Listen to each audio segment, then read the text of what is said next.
You're listening to the Corbett Report.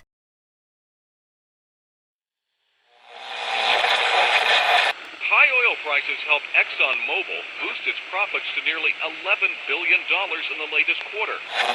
Shell is the latest oil company to report a big rise in profits, thanks to higher oil prices. The ability of speculators to profit is surely dwarfed by the ability of oil-producing nations to profit from a higher price of oil. Maybe the easiest way for these guys to make the money? Manipulate oil back above $50, even $60. Oil. From farm to pharmaceutical, diesel truck to dinner plate, pipeline to plastic product, it is impossible to think of an area of our modern-day lives that is not affected by the petrochemical industry. The story of oil is the story of the modern world. Parts of that story are well known. Rockefeller and Standard Oil, the internal combustion engine and the transformation of global transport, the House of Saud and the oil wars in the Middle East. Other parts are more obscure. The quest for oil in the outbreak of World War I, the petrochemical interests behind modern medicine, the big oil money behind the Green Revolution and the Gene Revolution. But that story, properly told, begins somewhere unexpected. Not in Pennsylvania with the first commercial drilling operation and the first oil boom, but in the rural backwoods of early 19th century New York State. And it doesn't start with crude oil or its derivatives, but a different product altogether.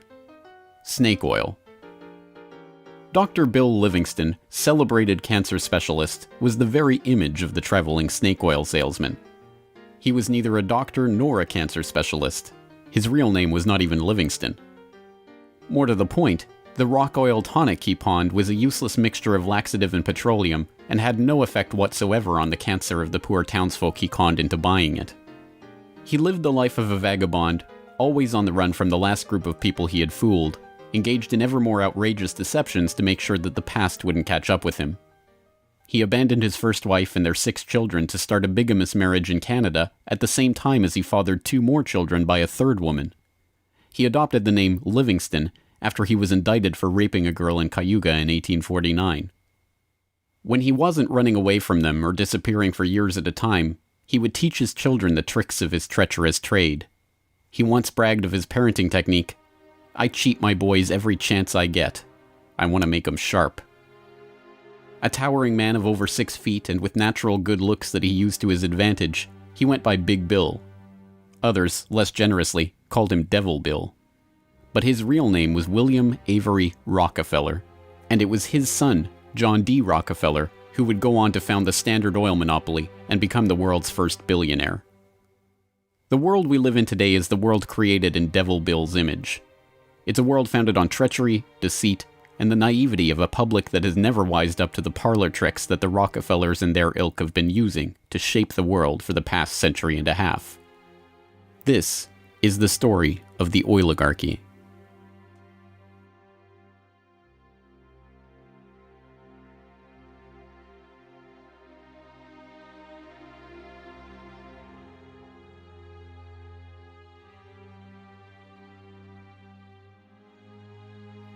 Titusville, 1857.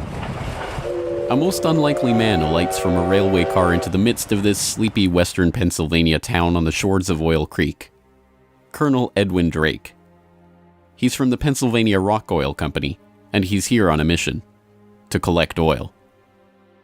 Like Dr. Bill, Drake isn't really a colonel. The title is bestowed on him by George Bissell and James Townsend, a lawyer and a banker who started the Pennsylvania Rock Oil Company after they discovered they could distill the region's naturally occurring Seneca oil into lamp oil or kerosene. Drake is actually an unemployed railroad conductor who talked himself into a job after staying at the same hotel as Bissell the year before. Calling him a colonel, it is hoped, will help win the respect of the locals. The locals think he's crazy anyway. Seneca oil is indeed plentiful, bubbling out of seeps and collecting in the creek, but other than as a cure-all medicine or grease for the local sawmill's machinery, it's hardly seen as something valuable. In fact, it can be a downright nuisance, contaminating brine wells that supply Pittsburgh's booming salt industry. Still, Drake has a task to complete: finding a way to collect enough oil to make the distillation of Seneca oil into lamp oil profitable. He tries everything he can think of. The Native Americans had historically collected the oil by damming the creek near a seep and skimming the oil off the top. But Drake can only collect 6 to 10 gallons of oil a day this way, even when he opens up extra seeps. He tries digging a shaft, but the groundwater floods in too quickly. By the summer of 1859, he's desperate. Drake is running out of ideas, Bissell and Townsend are running out of patience, and, most importantly, the company is running out of funds. He turns to Uncle Billy Smith, a Pittsburgh blacksmith who had experience drilling brine wells with steam-powered equipment. They get to work drilling down through the shale bedrock to reach the oil. It's maddeningly slow work, with the crude equipment struggling to get through 3 feet of bedrock a day. By August 27th, they've drilled down 69.5 feet. Drake has used the last of his funds, and Bissell and his partners have decided to close up the operation. On August 28th, they strike oil.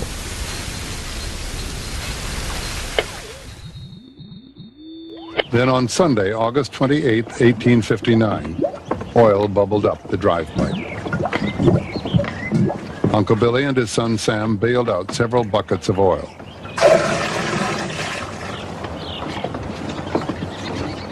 On Monday, the very day that Colonel Drake received his final payment and an order to close down the operation, they hitched the walking beam to a water pump, and the oil began to flow. The first oil was to sell for $40 a barrel. Years later, a local newspaper interviewed Uncle Billy about the day they struck oil. I commenced drilling, and at 4 o'clock I struck the oil. I says to Mr. Drake, "Look there, what do you think of this?" He looked down the pipe and said, "What's that?" I said, "That is your fortune."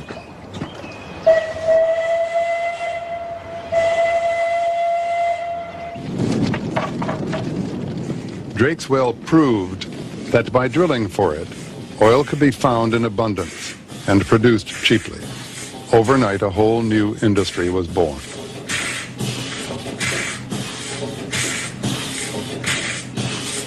Before long, in millions of homes, farms, and factories around the world, lamps would be lit with kerosene, refined from West Pennsylvania crude. When the word came out that Drake had struck oil, the cry went up throughout the narrow valleys of western Pennsylvania. The crazy Yankee has struck oil, the crazy Yankee has struck oil. And it was the first great boom. It was like a gold rush.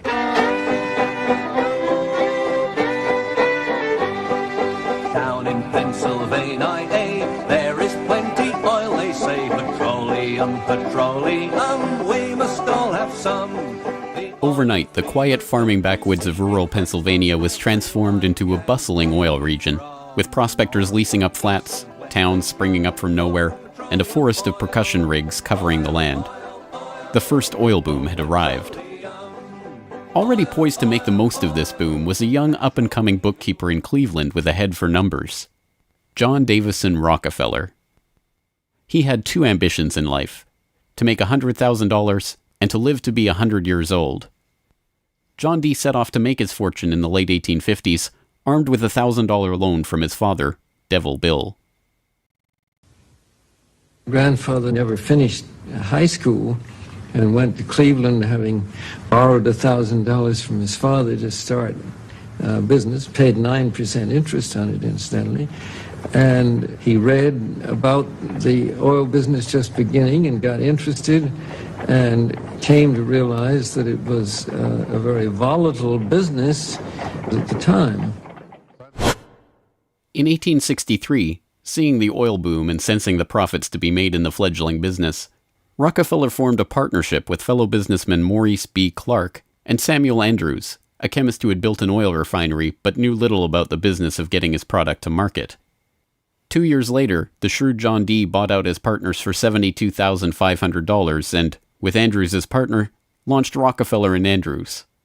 By 1870, after 5 years of strategic partnerships and mergers, Rockefeller had incorporated Standard Oil. The story of the rise of Standard Oil is an oft-told one.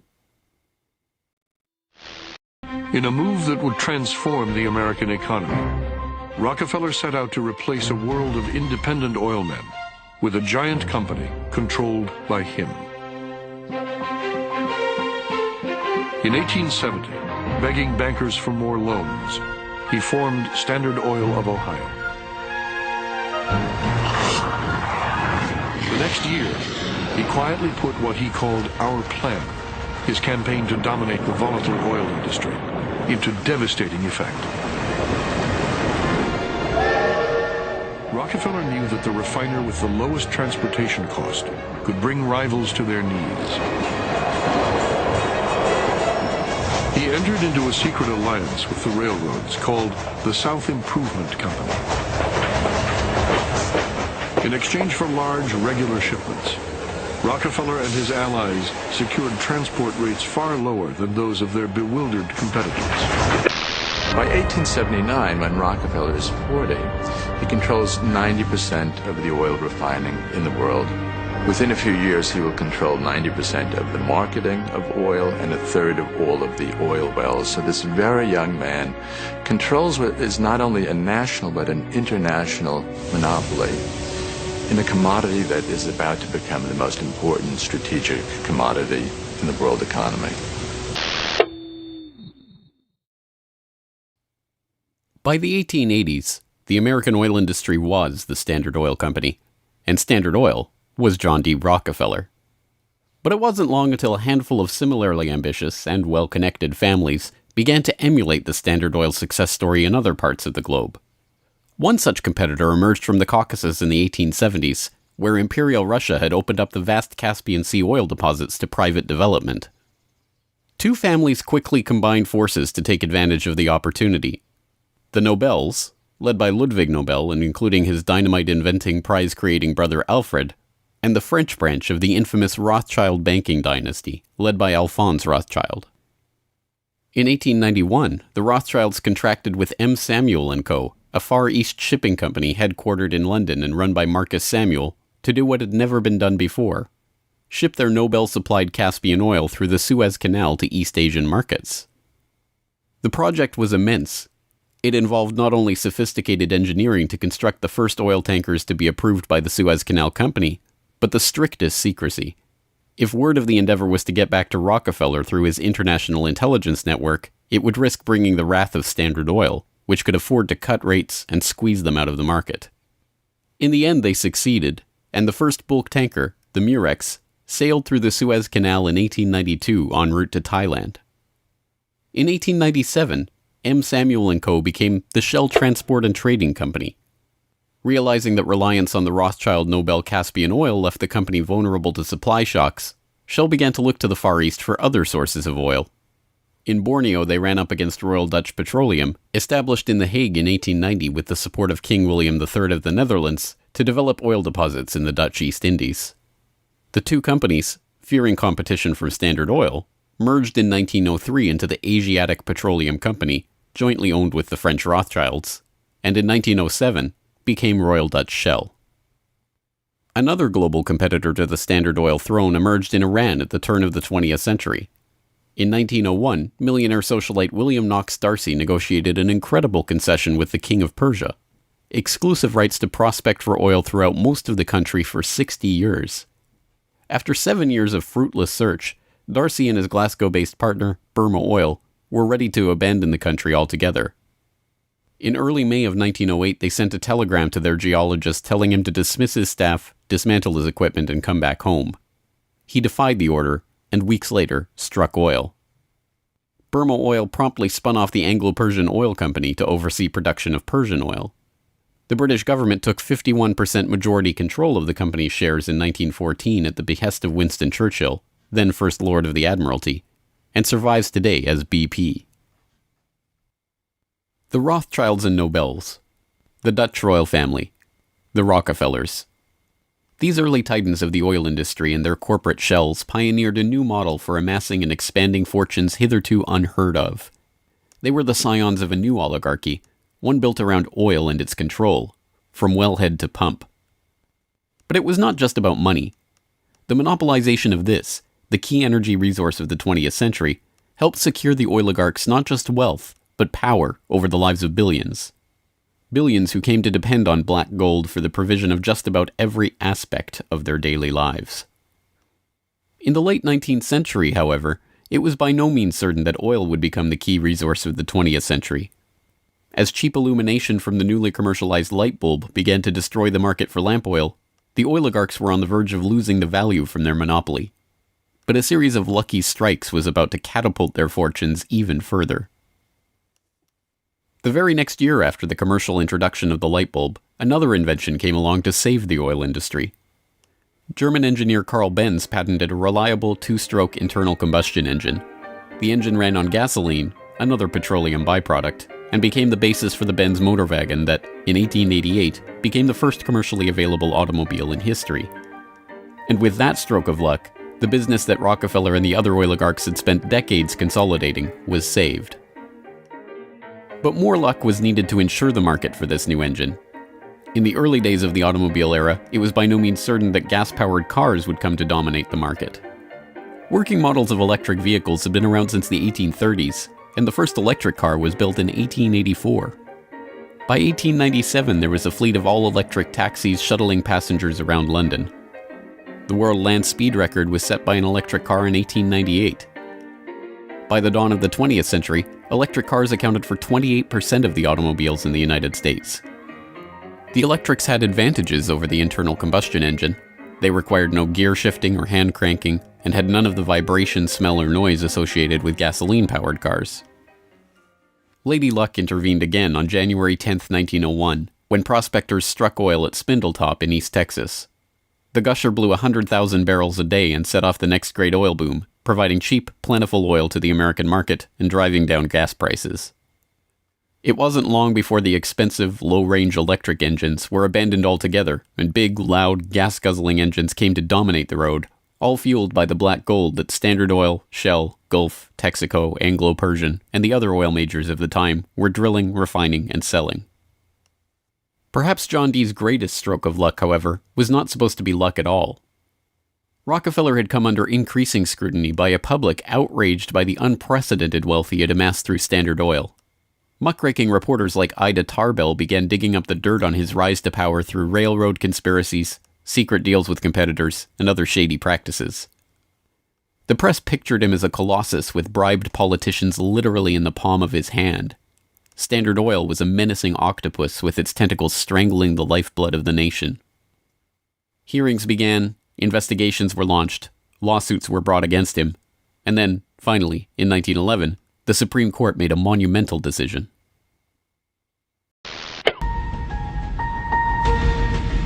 On May 15, 1911, the Supreme Court of the United States declared that Standard Oil was a monopoly in restraint of trade and should be dissolved. Rockefeller heard of the decision while golfing at Conquered with a priest from the local Catholic Church, Father J.P. Lennon.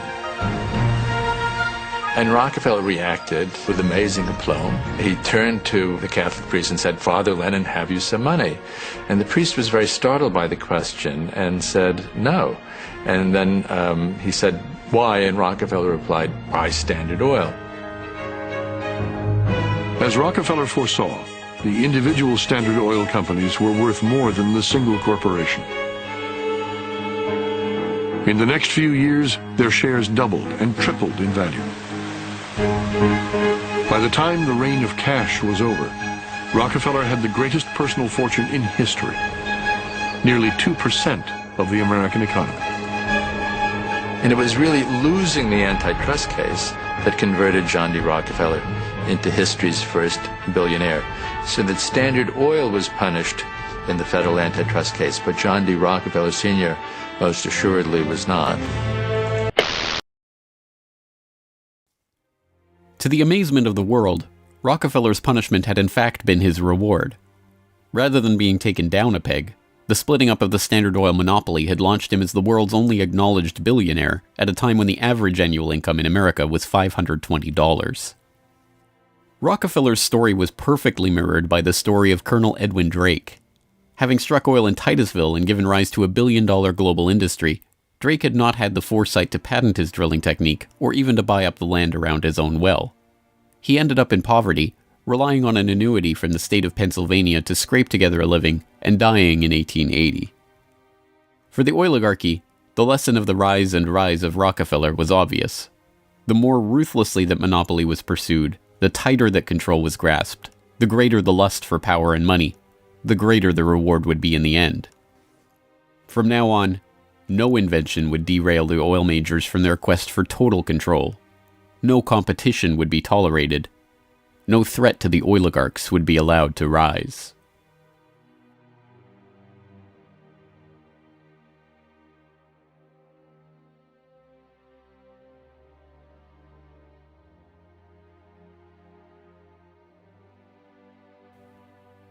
When asked how he could justify the treachery and deceit with which he had pursued the creation of the Standard Oil monopoly, John D. Rockefeller is reputed to have said, "Competition is a sin."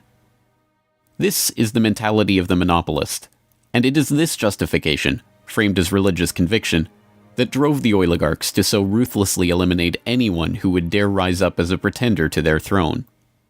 Ironically, it was the competition between the oligarchs in the early 20th century that helped give rise to an early external threat to their empire: alcohol fuel.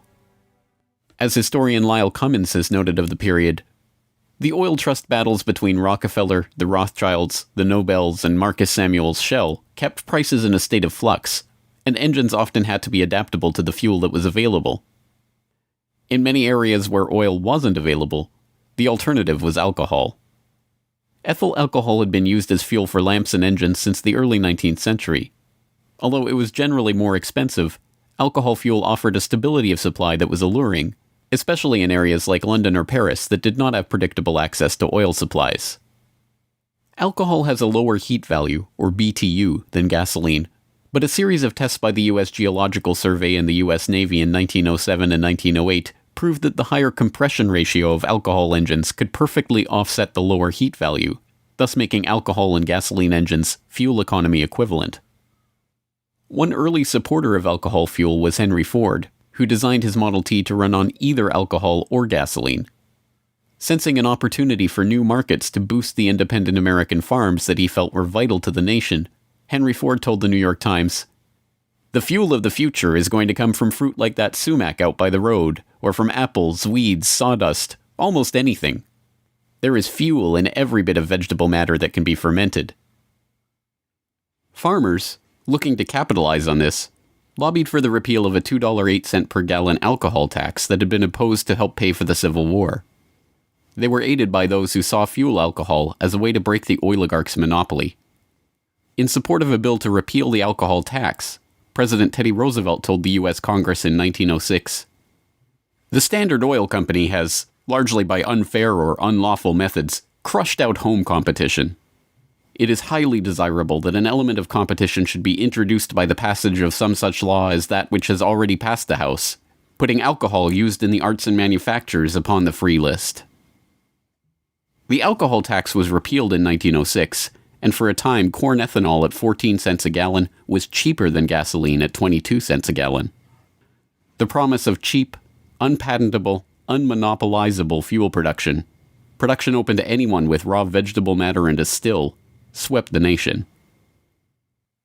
But cheap, plentiful fuel that can be grown and produced locally and independently is not what the oligarchs had in mind. A 1909 USGS report comparing gas and alcohol engines had noted that a significant point in alcohol fuel's favor was that there were fewer restrictions on alcohol engines. For the oligarchs, the answer was simple: find a way to place greater restrictions on alcohol engines. Thankfully for them, the answer to their problem was already gaining popular support. In the 19th century, America had a drinking problem. By 1830, the average American over 15 years old drank 7 gallons of pure alcohol per year, 3 times higher than today's average. This led to the first anti-alcohol movements in the 1830s and 1840s, and the formation of the Prohibition Party in 1869, and the Women's Christian Temperance Union in the 1870s. The movement enjoyed widespread and growing support, but had few political successes. Maine flirted with prohibition by outlawing the sale and manufacture of liquor in 1851, but the ban only lasted 5 years. This changed with the formation of the Anti-Saloon League in Standard Oil's birth state of Ohio in 1893. The ASL was started by John D. Rockefeller's longtime personal friend Howard Hyde Russell, and was bankrolled in part by generous annual donations from Rockefeller himself. The ASL, with Rockefeller's backing, quickly became the driving force behind a national movement to outlaw the production and sale of alcohol. Rockefeller was a teetotaler himself, not from moral concern, but because he was afraid that good cheer among friends would lead to his downfall in business. Stephen Harkness, one of the silent partner investors in Standard Oil and a director in the company until his death, had caught Rockefeller's eye when he made a fortune buying up whiskey in advance of a new excise tax that he had been tipped about and selling it at a huge profit after the tax kicked in. No, Rockefeller and Standard Oil were not concerned about the moral state of the nation, except as far as it impacted their bottom line. But when Prohibition did come in 1920, it had an interesting side effect. Although it didn't ban the use of ethanol as a fuel directly, it did lead to increasingly burdensome restrictions, requiring producers to add petroleum products to their ethanol to make it poisonous before it could be sold. Alcohol fuel, now completely unable to compete with gasoline, was abandoned altogether by the automobile industry. Another existential threat to the vast fortunes of the early oligarchs was to require an even greater effort at social engineering: public transportation. By the end of World War I, private car ownership was still a relative rarity. Only 1 in 10 Americans owned a car. Rail was still the transportation of choice for the vast majority of the public, and city dwellers in most major cities relied on electric trolley networks to transport them around town. In 1936, General Motors formed a front company, National City Lines, along with Firestone Tire and Standard Oil of California, to implement a process of bustitution, scrapping streetcars and tearing up railways to replace them with GM's own buses running on Standard Oil-supplied diesel. The plan was remarkably successful.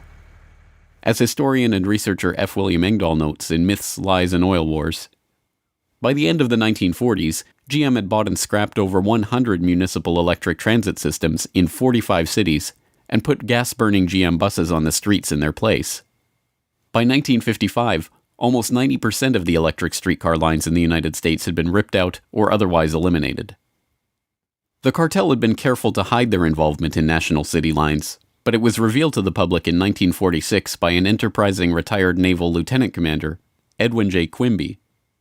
He wrote a manifesto exposing what he called a careful, deliberately planned campaign to swindle you out of your most important and valuable public utilities, your electric railway system. He uncovered the oligarchs' stock ownership of National City Lines and its subsidiaries, and detailed how they had step-by-step bought up and destroyed the public transportation lines in Baltimore, Los Angeles, St. Louis, and other major urban centers. Quimby's warning caught the attention of federal prosecutors, and in 1947, National City Lines was indicted for conspiring to form a transportation monopoly and conspiring to monopolize sales of buses and supplies. In 1949, GM, Firestone, Standard Oil of California, and their officers and corporate associates were convicted on the second count of conspiracy. The punishment for buying up and dismantling America's public transportation infrastructure? A $5,000 fine. H.C. Grossman, who had been the director of Pacific City Lines when it oversaw the scrapping of Los Angeles' $100 million Pacific Electric system, was fined exactly $1. Unsurprisingly, GM and its associates did not remain in the doghouse for long. In 1953, President Eisenhower appointed Charles Wilson, then the president of General Motors, as Secretary of Defense. Wilson, with Francis DuPont of the Rockefeller-connected DuPont family as chief administrator of federal highways, oversaw one of the largest public works projects in American history, the creation of the interstate highway system. With a war-era excise tax on train tickets still in place, and federally funded highways and airports providing cheaper alternatives, rail travel declined a startling 84% between 1945 and 1964. This social engineering paid off well for Standard Oil and its growing list of petrochemical associates. In the 2.5 decades after the outbreak of World War II, vehicle production in Detroit almost tripled, from 4.5 million cars a year in 1940 to over 11 million in 1965. As a result, sales of refined gasoline over the same period rose 300%. But Rockefeller was not the only oligarch working to crush all opposition to his monopoly. Across the pond, the European oligarchs were working to protect their own oil investments from upstart competitors. In 1889, a consortium of German investors led by Siemens Deutsche Bank obtained a concession from the Turkish government for extension of a railway line connecting Berlin to Basra on the Persian Gulf via Baghdad in what was then part of the Ottoman Empire. The Berlin-Baghdad railway concession was for 99 years and came with mineral rights for 20 kilometers on either side of the line, an especially lucrative deal since the rail cut right through the heart of the still untapped Mesopotamian oil region south of Mosul along the Tigris River. For the powers behind the British Empire, concerned with the military rise of Germany, this deal was unacceptable. Well, Germany, in the end of the 19th century, was looking for outlets for its exports, its industrial exports, as the German economy was growing like China is growing in the last 30 years. And they decided that Turkey would be an ideal strategic trade partner for Germany. And Georg von Siemens, one of the directors of Deutsche Bank, came up with a strategy to extend a railway from Berlin all the way down to Baghdad, which was then part of the Ottoman Empire, Baghdad in Iraq today, near the Persian Gulf. And German military began training the Turkish military. The German industry began investing in Turkey. They saw a huge potential market to begin bringing Turkey into the 20th century economically. Well, Deutsche Bank also negotiated mineral rights. I think it was 20 kilometers on either side of the railway. And it was already known in 1914 that Mosul and these other areas contained huge petroleum deposits. Well, why is that significant? At the end of the century, 19th century, Jack Fisher, the Lord of the Admiralty and the head of the Royal Navy, advocated the conversion of the British Navy from coal-fired to oil-fired, that it would have a qualitative strategic improvement in their every aspect of warship design. And since Britain didn't know that they had any oil back then, they went to Persia and swindled the Shah at that time out of oil rights in Persia. They went to Kuwait and backed a coup d'etat of the Al-Sabah family to be a British pawn. And they literally wrote a contract with him that nothing that Kuwait does with the outside world will be done without approval of the British governor. And Kuwait was known to have oil and lying right on the Persian Gulf. Well, the British looked at this railway plan of the Germans going right down to Baghdad and said, my God, you can put soldiers on rail cars and bring them down and threaten the oil lifeline of the British Navy. This is a strategic move by the Germans. It also would make Germany independent of the British control of the seas. The British oligarchs, including the British Crown with its hidden controlling stake in Anglo-Persian oil and the Rothschilds merchant Marcus Samuel at Royal Dutch Shell, sought to counter this German threat to their commercial and strategic interests. They used Armenian-born, naturalized British citizen Calouste Gulbenkian, the architect of the Royal Dutch Shell merger, in order, as he later recalled, to see British influence get the upper hand in Turkey against the Germans. If that was his task, it was a remarkable success. In 1909, the British set up the Turkish National Bank, which was Turkish in name only. Founded by London banker Sir Edward Castle and with directors like Hugo Baring of the Barings banking family, Castle himself, and Gulbenkian, the bank set up the Turkish Petroleum Company in 1912. Formed explicitly to exploit the petroleum-rich oil fields of Iraq, then part of the Ottoman Empire, Gulbenkian brokered a deal that forced Deutsche Bank, with its 40-kilometer concessions along the oil-rich Baghdad railway line, into a junior partnership in the company.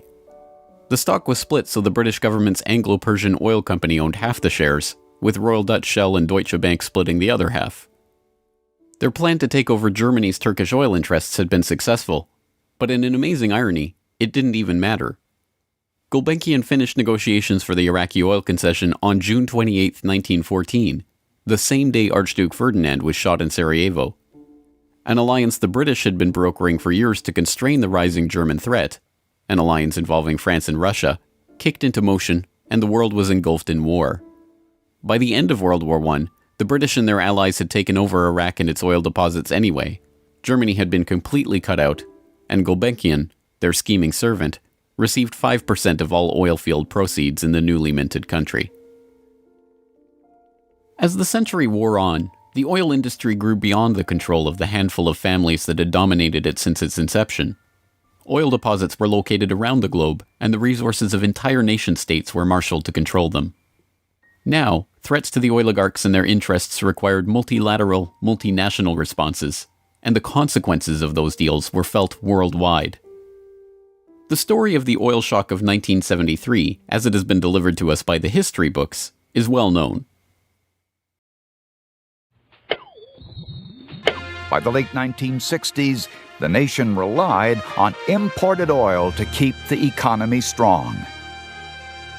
Then, in the early 1970s, oil-dependent America's nightmares came true.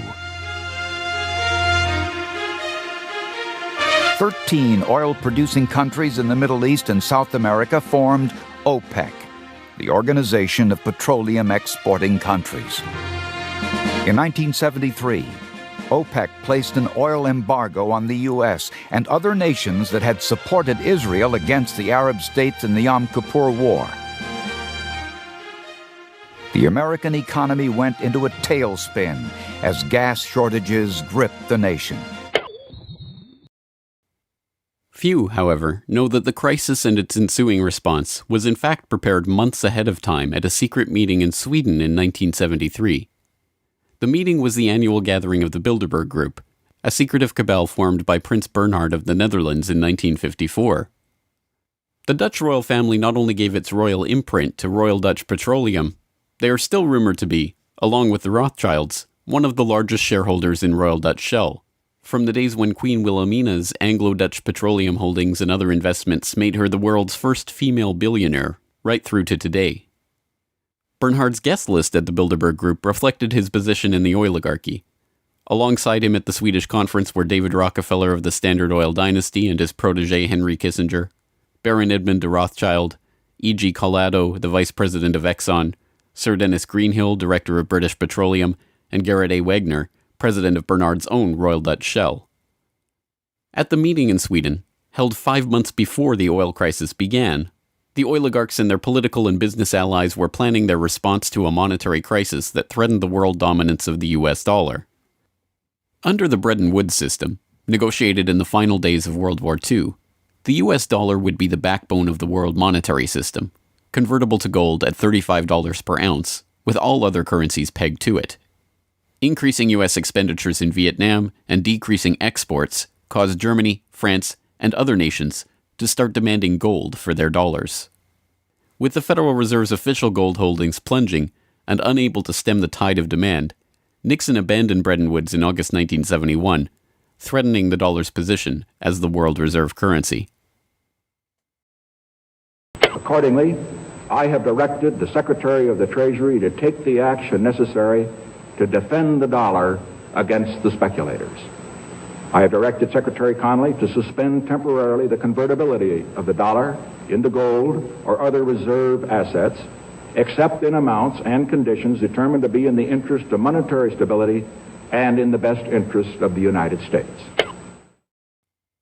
As leaked documents from the 1973 Bilderberg meeting show, the oligarchs decided to use their control over the flow of oil to save the American hegemon.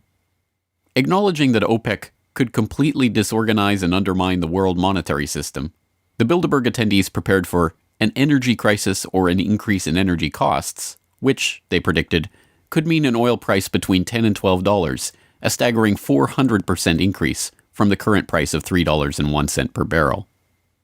5 months later, Bilderberg attendee and Rockefeller protege Henry Kissinger, acting as Nixon's Secretary of State, engineered the Yom Kippur War and provoked OPEC's response, an oil embargo of the US and other nations that had supported Israel. On October 16, 1973, OPEC raised oil prices by 70%. At their December meeting, the Shah of Iran demanded and received a further raise to $11.65 a barrel, or 400% of oil's pre-crisis price. When asked by Saudi King Faisal's personal emissary why he had demanded such a bold price increase, he replied, "Tell your king, if he wants the answer to this question, he should go to Washington and ask Henry Kissinger." In the second move of the operation, Kissinger helped negotiate a deal with Saudi Arabia. In exchange for U.S. arms and military protection, the Saudis would price all their future oil sales in dollars and recycle those dollars through treasury purchases via Wall Street banks. The deal was a bonanza for the oligarchs. Not only did they get to pass the price increases on to the consumers, but they benefited from the huge flows of money into their own banks. The Shah of Iran parked the National Iranian Oil Company's revenues in Rockefeller's own Chase Bank, revenues that reached $14 billion per year in the wake of the oil crisis. With the creation of this new system, the petrodollar, the oligarchs had reached unprecedented levels of control over the economy. Not only that, they had backed the world monetary system with their commodity, oil, and brought potential competition from upstart producer nations under their control all in one step. But for the insatiable appetites of these monopolist titans, mere control over the world's monetary system was not enough.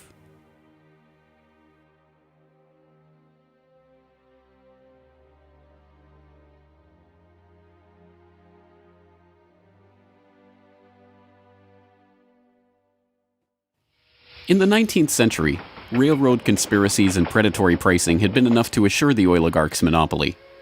But by the time that the British Crown, the Dutch royal family, the Rothschilds, and the other European oligarchs began opening up the Middle East and the Far East to oil exploration in the early 20th century, the goal was no longer to maximize profits or control the oil industry.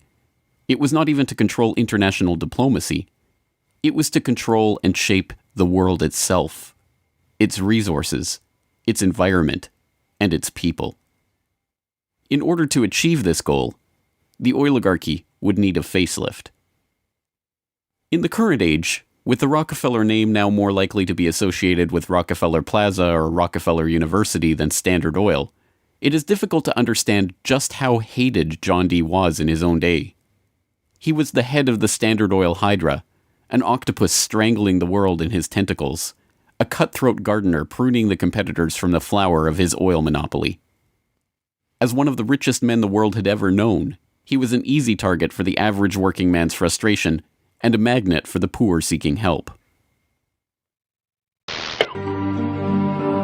He received on average 50 to 60,000 letters a month asking for help. Dozens of people followed him in the street.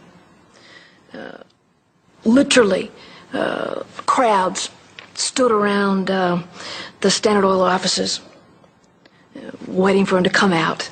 Little children, painfully thin, crying in the street and so on.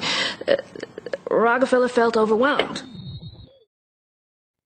Besieged by the downtrodden, despised by the working man, hounded by Ida Tarbell and the muckraking press, John D. had the mother of all PR problems. The answer was simple: invent the PR industry. He hired Ivy Ledbetter Lee, a journalist turned communications expert who invented the modern public relations industry, to burnish the Rockefellers' tarnished image. It was Lee that suggested giving the family name to Rockefeller Center and filming John D. handing out dimes in public. An early master of public relations, Lee used the media which the muckrakers had used to disgrace Rockefeller to turn him into a sympathetic figure. Ivy Lee recognized early the power of the new moving picture and used newsreels to show a remarkably benevolent Rockefeller. I am very grateful to you and to a host of people who are so kind and good to me all the time. Why? Because you're so good to everybody. Yes, you are. As Ivy Lee began to kind of control his public image, he became oddly a kind of American character. And people kind of warmed to him in a bizarre sort of way. It was like having Frankenstein on the loose walking around New York City or something like that, with a cane and a long hat. Although this plane never takes off, this photo opportunity was presented as Senior's first flight. Perhaps Ivy Lee's most brilliant public relations move was the casting of Rockefeller as the man who gave out dimes. Don't you give a dime, Mr. Rockefeller?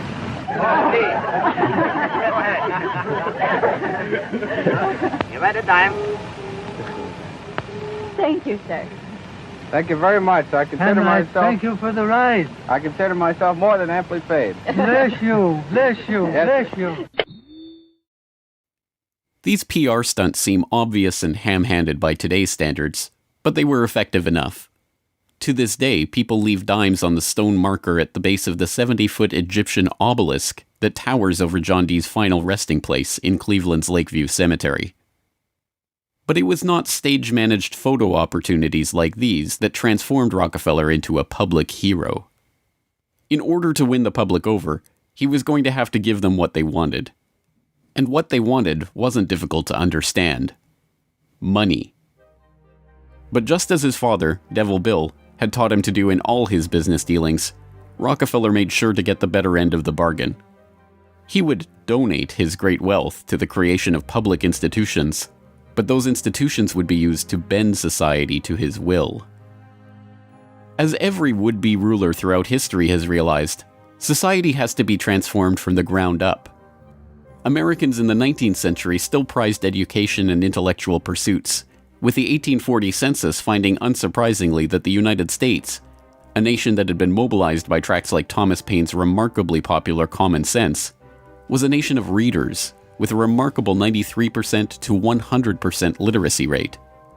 Before the first compulsory schooling laws in Massachusetts in 1852, education was private and decentralized, and as a result classical education, including study of Greek and Latin and a solid grounding in history and science, was widespread.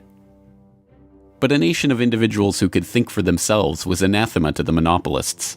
The oligarchs needed a mass of obedient workers, an entire class of people whose intellect was developed just enough to prepare them for lives of drudgery in a factory. Into the midst stepped John D. Rockefeller with his first great act of public charity, the establishment of the University of Chicago. He was aided in this task by Frederick Taylor Gates, a Baptist minister that Rockefeller befriended in 1889 and who would go on to be John Dee's most trusted philanthropic advisor. Gates would go on to write a short tract, The Country School of Tomorrow, that laid out the Rockefeller plan for education. In our dream, we have limitless resources, and the people yield themselves with perfect docility to our molding hand. The present educational conventions fade from our minds, and, unhampered by tradition, we work our own goodwill upon a grateful and responsive folk. We shall not try to make these people or any of their children into philosophers, or men of learning or science. We are not to raise up from among them authors, orators, poets, or men of letters. We shall not search for embryo great artists, painters, musicians, nor will we cherish even the humbler ambition to raise up from among them lawyers, doctors, preachers, politicians, statesmen, of whom we now have ample supply. Although Rockefeller's resources weren't exactly limitless, they might as well have been. In 1902, he established the General Education Board to help implement Gates's vision for the Country School of Tomorrow with a staggering $180 million endowment. The Rockefeller influence on education was felt almost immediately, and it was amplified by help from fellow monopolists of the era who were approaching the topic of philanthropy from the same angle. Although best known as a steel magnate, Andrew Carnegie's fortune started on the railroads transporting Rockefeller's Standard Oil around the country, and was greatly magnified by a lucrative investment in property near Oil Creek that provided steady, profitable oil sales. In 1905, he established the Carnegie Foundation for the Advancement of Teaching, a tax-free foundation through which Carnegie and his appointees could direct the development of the education system in the United States, and, eventually, worldwide. In 1910, Rockefeller followed suit by establishing the Rockefeller Foundation, which became the tax-free umbrella organization for his philanthropic ambitions. As the Reese Committee, a congressional investigation into the activities of these tax-free foundations in the 1950s, discovered, it wasn't long before Carnegie's endowment approached Rockefeller's foundation with a proposal to cooperate on their shared desire to transform the American education system in their own image. Norman Dodd, the director of research for the congressional committee who was granted access to the Carnegie Endowment's board minutes, explains. So they approach the Rockefeller Foundation with the suggestion that that portion of education which could be considered domestic be handled by the Rockefeller Foundation, and that portion which is international should be handled by the endowment. And they then decide that the key to the success of these two operations lay in an alteration in the teaching of American history. So they approach 4 of the then most prominent teachers of American history in the country, people like Charles and Mary Bird, and their suggestion to them is, will they alter the manner in which they present this subject, and they get turned down flat. So they then decide that it is necessary for them to do, as they say, build our own stable of historians.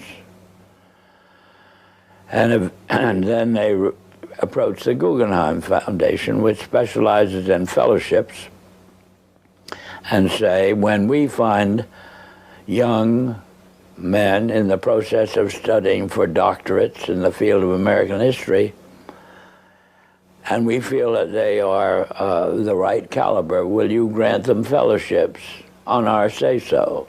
And the answer is yes. So under that condition, eventually they assemble 20.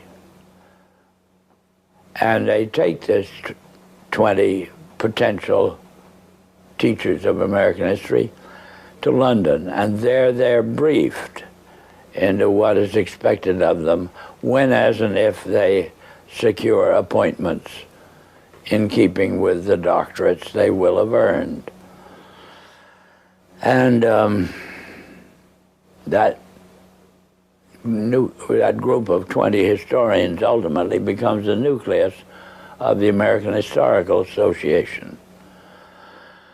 And then toward the end of the 1920s, the endowment grants to the American Historical Association $400,000 for a study of our history in a manner which points to what can this country can it look forward to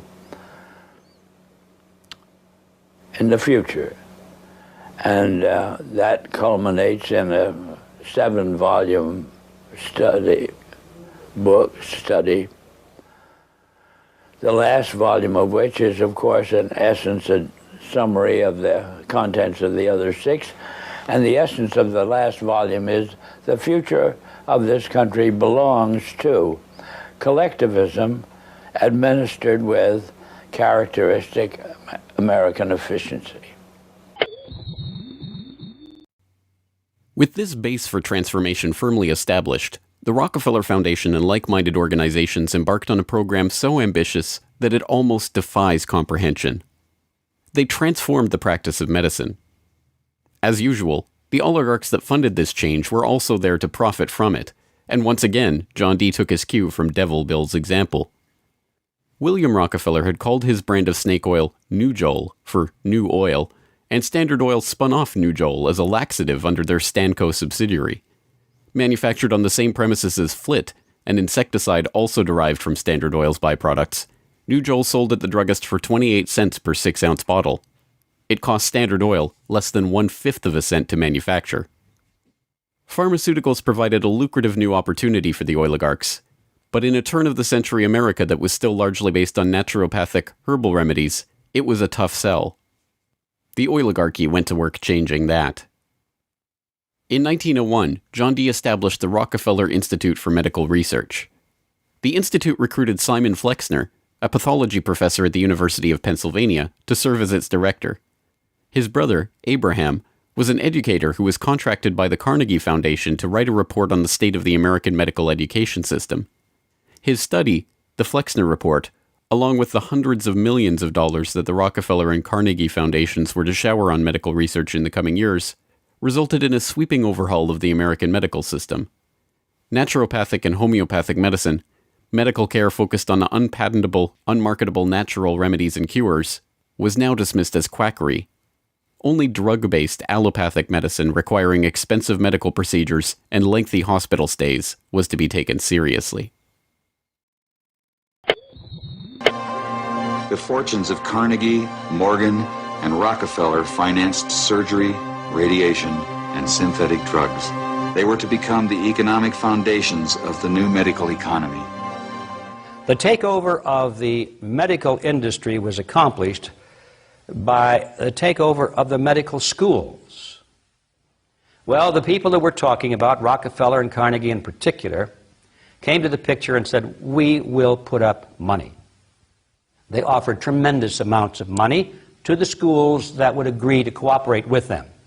The donors said to the schools, we're giving you all this money. Now, would it be too much to ask if we could put some of our people on your board of directors to see that our money is being spent wisely?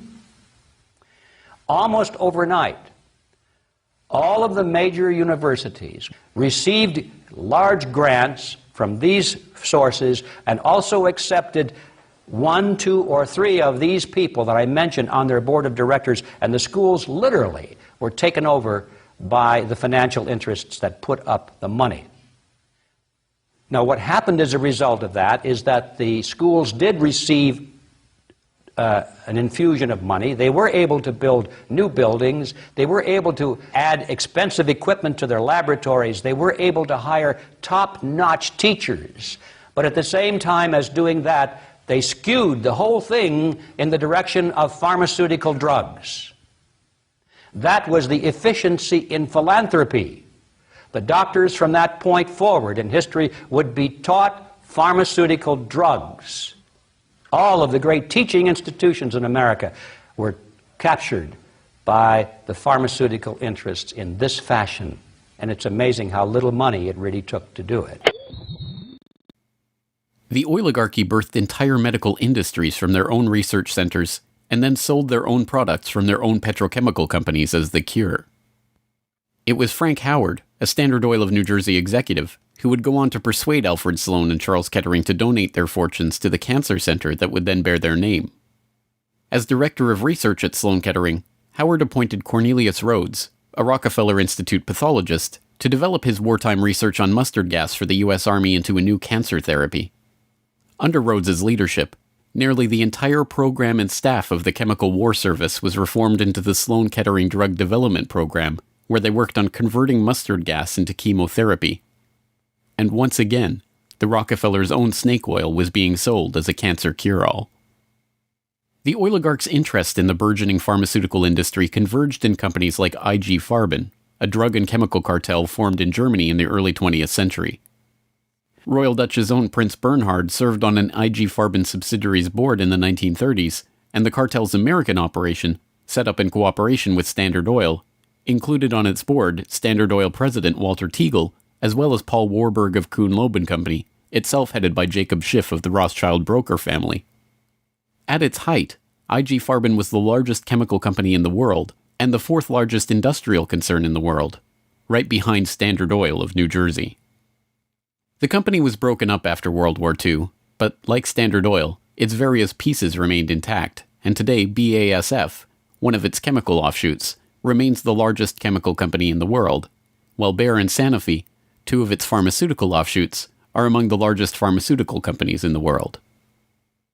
Not content merely to monopolize the fields of education and medicine, the same oligarchical interests banded together to take control of America's finances.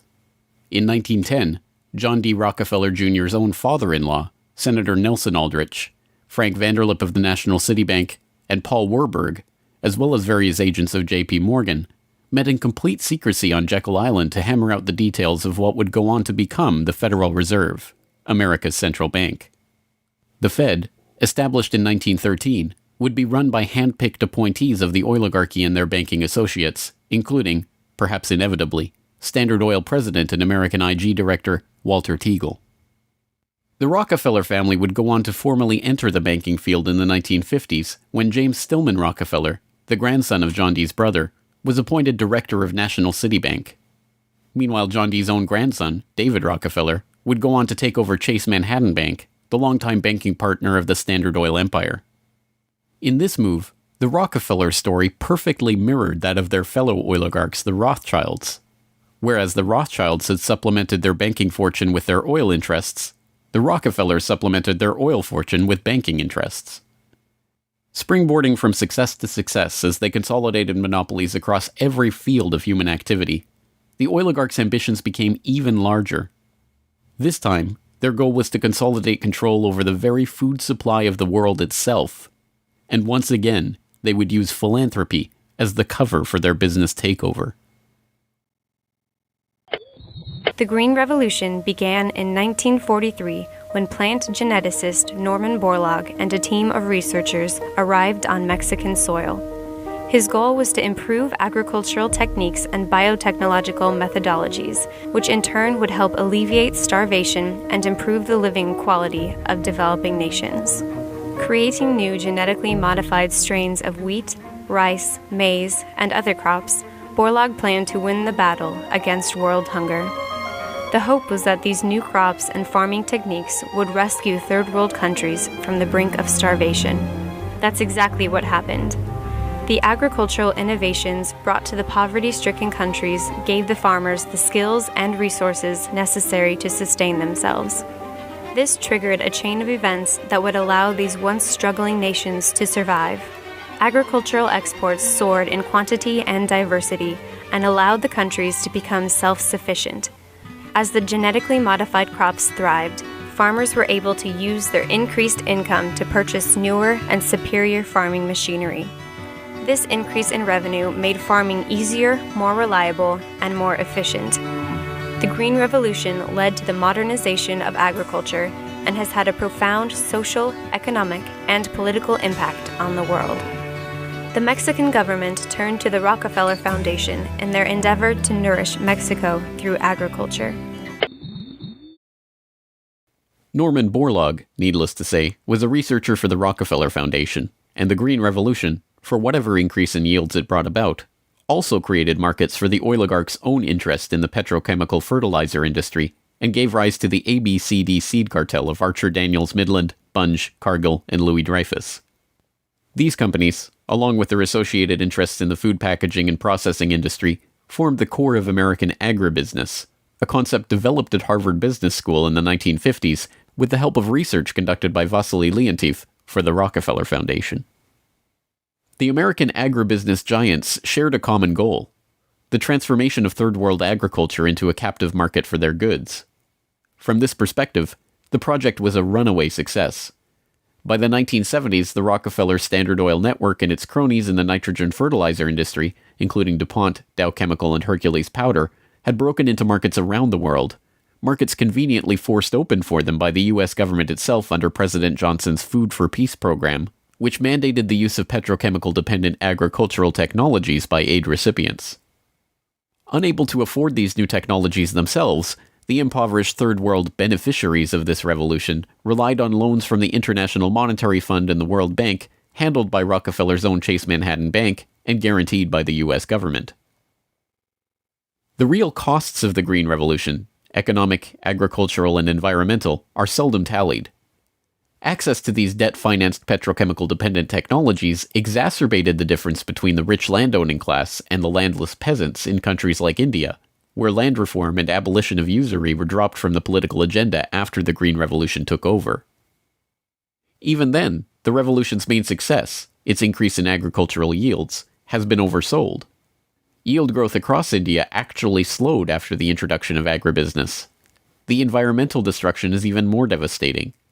An overview in the December 2000 edition of Current Science notes, the Green Revolution has not only increased productivity, but it has also produced several negative ecological consequences, such as depletion of lands, decline in soil fertility, soil salinization, soil erosion, deterioration of environment, health hazards, poor sustainability of agricultural lands, and degradation of biodiversity. Indiscriminate use of pesticides, irrigation, and imbalanced fertilization has threatened sustainability. The Rockefeller Foundation even acknowledges the critiques of the Green Revolution it funded into existence, insisting that current initiatives take into account lessons learned. Even so, The foundation continues to fund research and write reports on how to improve prospects for agribusiness investment in its target markets. As egregious as the Green Revolution was and continues to be, however, in many ways it was just the prelude to an even more ambitious project, the Gene Revolution. Now the project is not merely to monopolize the technologies, supplies, and chemical inputs for agriculture worldwide, but to monopolize the food supply itself through the replacement of the world's natural seeds with patentable, genetically modified crops. The players involved in this Gene Revolution are almost identical to the players in the Green Revolution, with IG Farben offshoots, Bayer Crop Science and BASF Plant Science, mingling with traditional oligarch associate companies like Dow AgroScience, DuPont Biotechnology, and, of course, Monsanto, all funded by the Rockefeller Foundation and fellow philanthropists at the Ford Foundation, the Bill and Melinda Gates Foundation, and like-minded organizations. The convergence of corporate, philanthropic, governmental, and intergovernmental interests in promoting GM crops around the world can be seen in the bewildering array of research institutes, industry associations, and consultative groups devoted to the case. The Rockefeller-funded International Rice Research Institute, the Rockefeller-Monsanto USAID brainchild International Service for the Acquisition of Agribiotech Applications, the Rockefeller-Ford World Bank-created Consultative Group of International Agricultural Research, and dozens of other bland, benign-sounding organizations research and promote GM crops in target markets around the globe, with the profits ending up in the oligarchs' coffers. A representative example of this story is the agribusiness neocolonization of Argentina, where Monsanto ran an elaborate bait-and-switch to get the country hooked on its genetically modified Roundup-ready soybeans before demanding royalties on the crops that were by then already growing. DuPont then took over, magnanimously beginning a Protein for Life program to foist their own GM soybeans on the country's poor. The same scene has played itself out in country after country, where cartel-developed GM crops are foisted on emerging economies through food aid, usually during times of famine when those countries are especially vulnerable.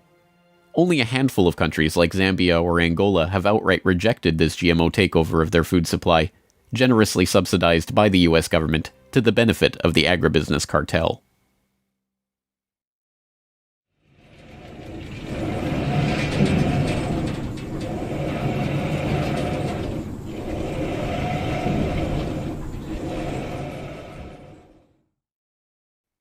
From cutthroat pioneers of the early oil industry to Machiavellian social engineers and geopolitical schemers, the oligarchs have come a long way since the days of Devil Bill's snake oil cure-alls.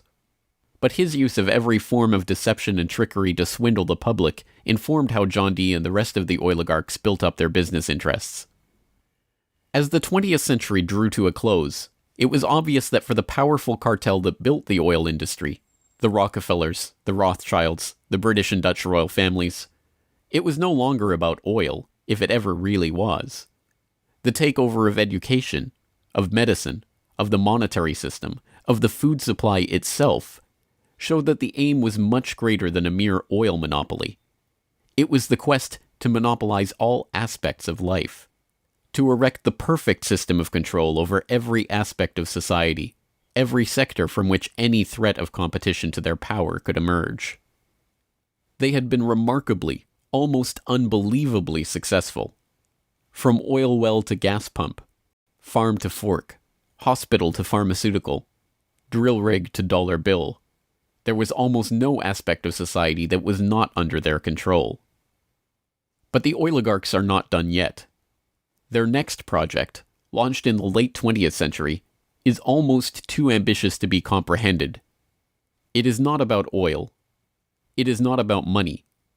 It is about the monopolization of life itself. They have spent decades preparing the path for this takeover and marshaled their mind-boggling resources in service of the task. And the vast majority of the world's population, still playing the shell game that the oligarchs perfected and abandoned long ago, are about to fall right into their hands yet again. Ladies and gentlemen, the battle against climate change is surely the most defining and pivotal challenge of our times. Even in a world full of daunting perils and crises, it is hard to imagine anything that poses a greater challenge and opportunity for humanity. The negative impact of population growth on all of our planetary ecosystems is becoming appallingly evident. The science is unequivocally true, and that there is a price to carbon in their future. What do you see as the biggest challenges in conservation? The growing human population. Because if where we are, there's nothing else. We have to start spending money, fast on the solutions that we have in hand to try and help these countries which are already seeing the effects of climate change today and seeing the effects of our consumption, basically. David Rothschild, thank you so much for joining us here on Bloomberg.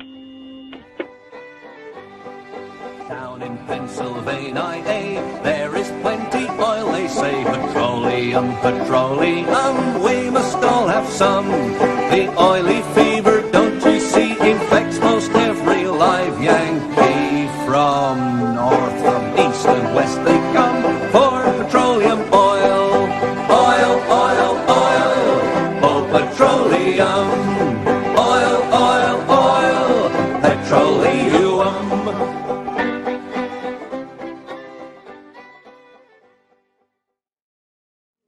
The party took all the punches like the rest.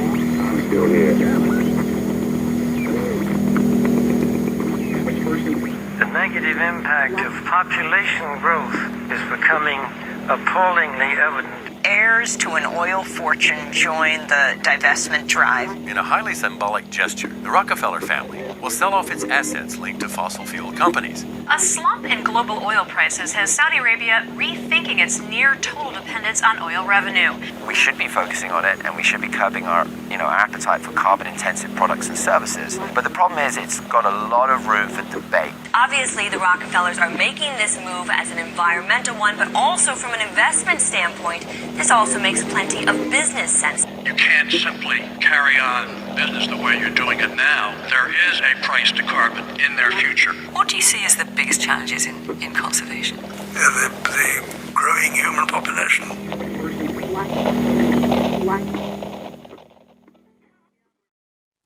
At the dawn of the 20th century, a new international order was emerging, one founded on oil.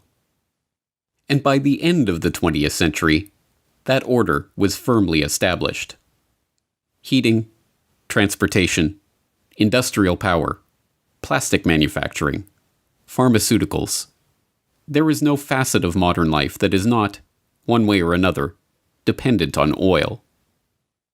But the rulers of this oligarchy, the Rockefellers at Standard Oil, the British royals at BP, the Dutch royals and the Rothschilds at Royal Dutch Shell, were not content with mere financial domination. The power that came with their near-total monopoly on the world's most important commodity was enormous, and they had no qualms about using that power to remake the world in their image. As we saw in How Big Oil Conquered the World, the impact of the oligarchs has been breathtaking. From the education system to the medical profession, from the Green Revolution to the Gene Revolution, from World War to the Gulf War, oil money has been used to shape every aspect of the world we live in. With the rise of the petrodollar in the 1970s, even the international monetary system itself rests on oil. But now, in the 21st century, it seems that the old order, the oil order, is finally coming to an end. We begin looking at a new milestone in the growing campaign for divestment from the gas, oil, and coal companies that are fueling climate change. May Boovy, executive director of 350.org, made the announcement just before our broadcast today. Today we're announcing that as of today, total divestment commitments have passed the $3.4 trillion mark. That's $3.4 trillion of assets under management, now fossil-free. In the oil and gas sector, we recognize the contribution of our activities and products to greenhouse gas emissions, which is why the OGCI was set up. What began as a movement on US college campuses has reached the skyscrapers of high finance. Globally, nearly 200 institutions and thousands of individuals have moved a total of $50 billion in assets away from fossil fuels. If we take our money, put it into renewables like solar panels, the world could be such a better place. The masses, having identified the oligarchs and their destructive grip on the planet, see big oil waning and have begun to celebrate. To them, the promise of a post-carbon future represents the end of the oligarchy. What many do not realize, however, is that the oil order was never about oil. The oligarchs did not care about oil, but control, and, having long outgrown their financial dependence on the commodity that brought them their power and riches, they are at the forefront of this push for the post-carbon era. Now, the oligarchs are seeking to bring in a new international order, one in which their control is consolidated, their plan complete, their power unquestionable. One in which every aspect of human life, from energy to money to the very genome itself, is precisely ordered and technologically controlled. This is the story of what the oligarchs really desire and how they plan to achieve it.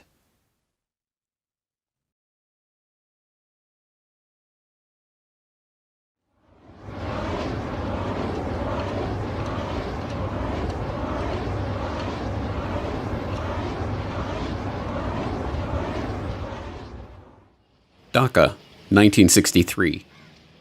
It's a day much like any other in Dhaka. The streets are crowded, dirty, squalid, smelly, and absolutely swarming with people. Lying in the streets, coiled in the gutters. Into that swarm of people steps a most unlikely figure. Wearing his drip-dry suit and hugging his briefcase, he sticks out from the crowd. Surveying the scene, he shakes his head ever so slightly before remarking, half to himself and half to his traveling companion, "Well, that's the problem, isn't it?" It's a scene that has played itself out many times. A Western tourist overwhelmed by the bustling crowds of the Indian subcontinent. But this was no mere tourist passing time on his holiday. This was John D. Rockefeller III, grandson of oil baron John D. Rockefeller. And, armed with the unimaginable wealth, power, and influence that his family name bestowed on him, he was on a mission to do something about the problem of overpopulation. Rockefeller approached that mission as a representative of the Population Council, a group that he himself had founded in 1952 to address the problem in Dhaka and elsewhere. On its surface, the Population Council was a straightforward organization with a straightforward task: to support medical and scientific research into the question of the growing human population.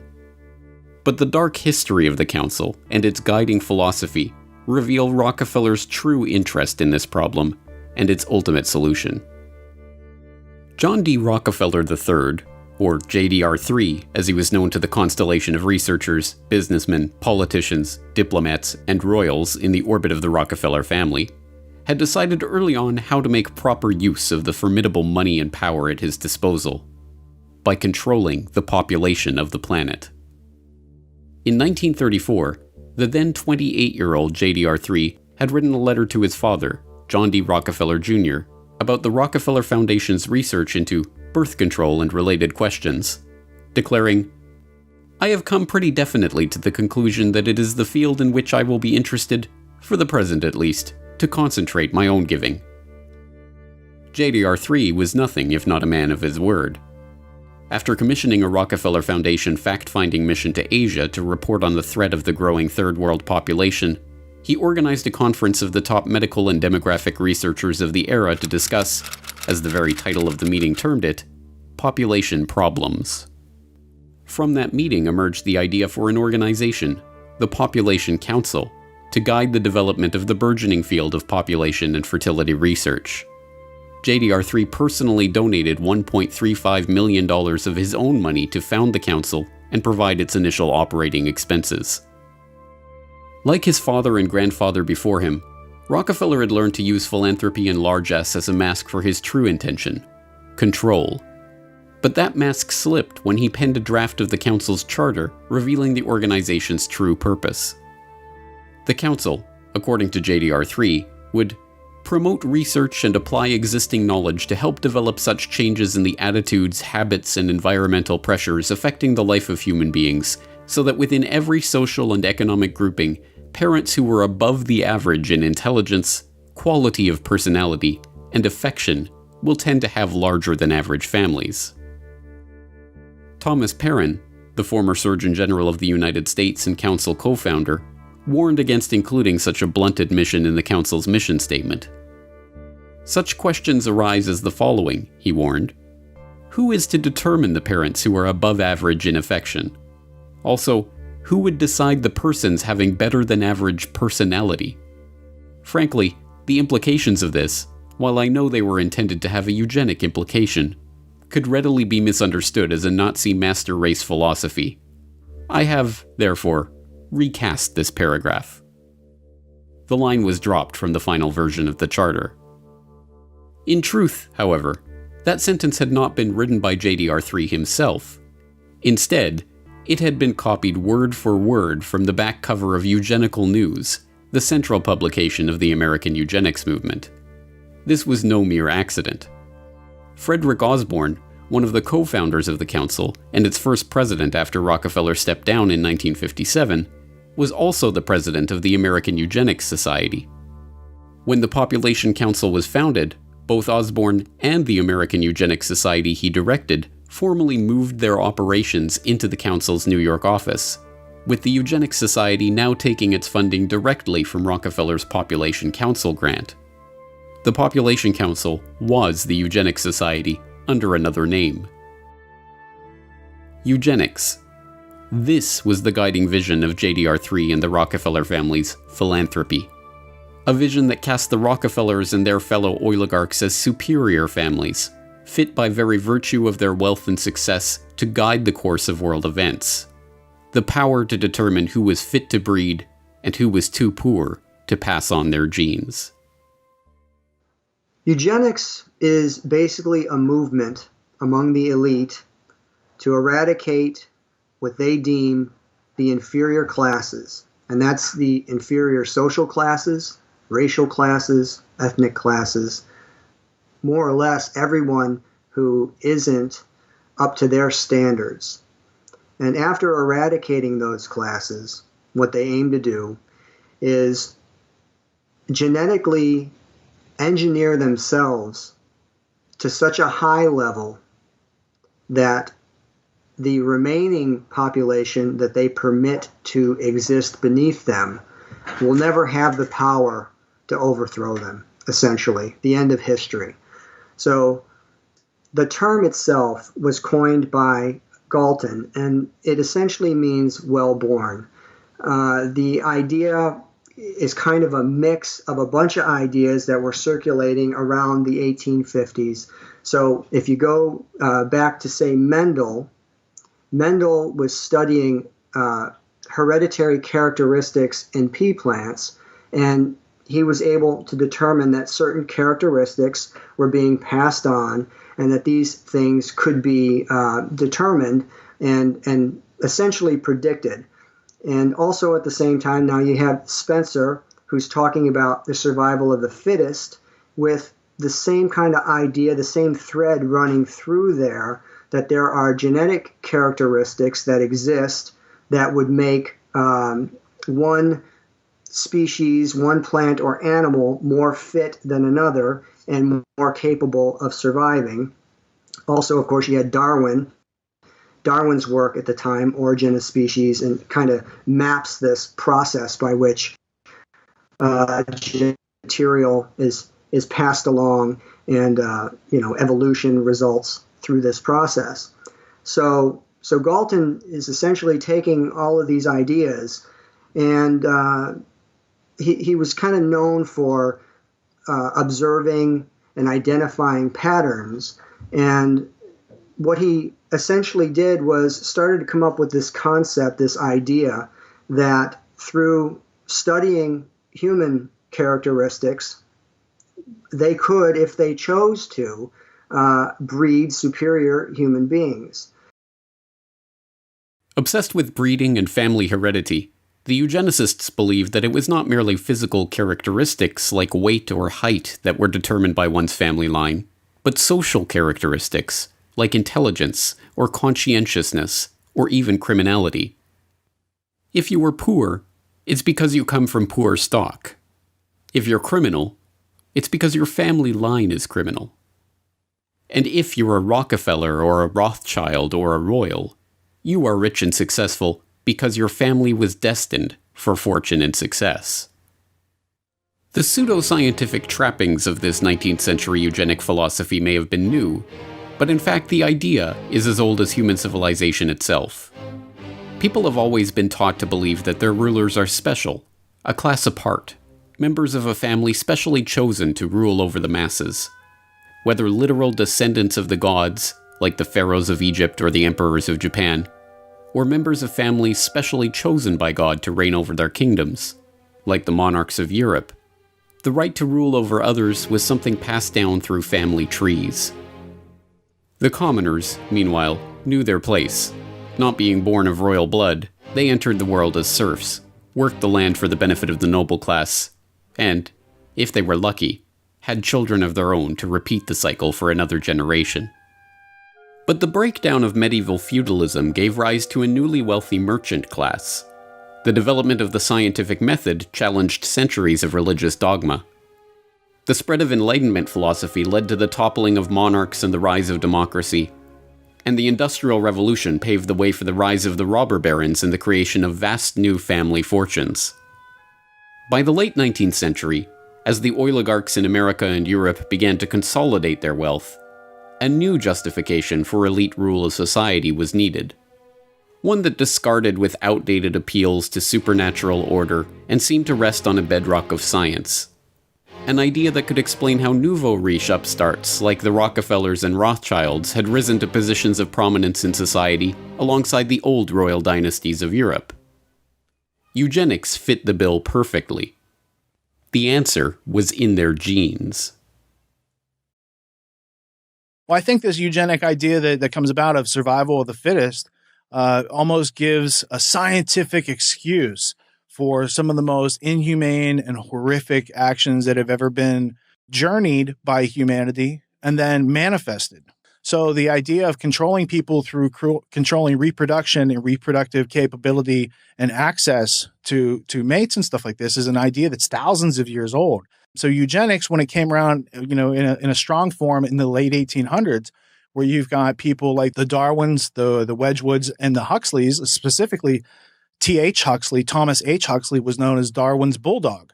So these ideas of eugenics really take on, a new life of their own at the end of the 1800s, and coming into the 1900s, these ideas were embraced by the same families that were these robber barons that were being funded by the Rothschild banking network.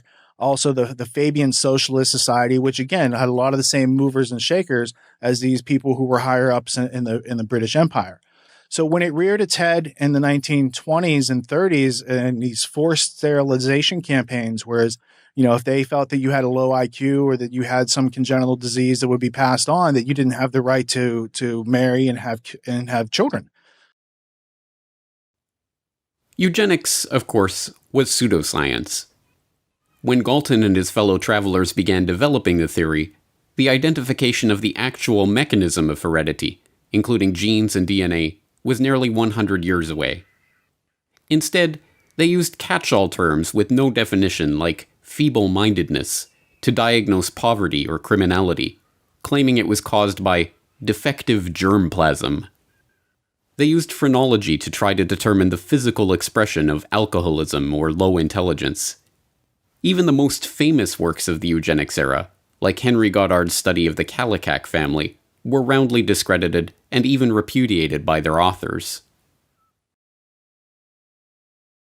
It's 100% pseudoscientific. It's absolutely arbitrary. The characteristics that they're looking for, something like feeble-mindedness, is something that is not only not scientific, it can essentially be described in any way that the person who is observing wants it to be described. So feeble-minded could mean that maybe you stutter, so then you're feeble-minded. Maybe you're shy, so you're feeble-minded. Maybe They just don't like the way you act, so you're feeble-minded. But the idea was an infectious one. Like all the most enticing pseudoscience, it explained so much with so little effort. It appealed to the vanity of the researchers, usually hailing from successful and wealthy families themselves, and it gave an excuse for social engineering on a scale never before dreamed of. When eugenics crossed the Atlantic, spreading from the rarefied British countryside of Galton and his cohorts to the rocky shores of America, it hit ambitious young researchers like Charles Davenport with hurricane force. A Harvard-trained zoologist who had grown up in a strict, puritanical family of New England Congregationalists, Davenport's authoritarian father was obsessed with genealogy, tracing the family tree all the way back to his Anglo-Saxon forebears in 1086. When the younger Davenport discovered Galton's writing while working in a biological laboratory on Long Island, he found his purpose in life. As he later told the American Breeders Association, which became an important ally in his eugenicist cause, "Society must protect itself. As it claims the right to deprive the murderer of his life, so also it may annihilate the hideous serpent of hopelessly vicious protoplasm." With the proselytizing fervor of a religious convert, Davenport concocted an ambitious idea for furthering the eugenic cause: the creation of a eugenics record office to register the genetic background of every single man, woman, and child in America, and eventually the world, so that every person could be categorized by their family line and assigned a genetic rating. Once completed, those with the lowest eugenic value could be eliminated from the gene pool. So the idea of eugenics makes its way to America, lands in the lap of Charles Davenport, who approaches the Carnegie Institute for funding. And on the Cold Spring Harbor Laboratory, they set up this, essentially an institute to study eugenics. And this eventually evolves with some Harriman money into the Eugenics Records Office. So between this initial institute that's set up at Cold Spring Harbor and then the Eugenics Record Office, which is also added to that, you're talking about millions and millions and millions of dollars of funding that's put forward to go out and investigate and find the inferior germplasm. Basically, that's how it's often described.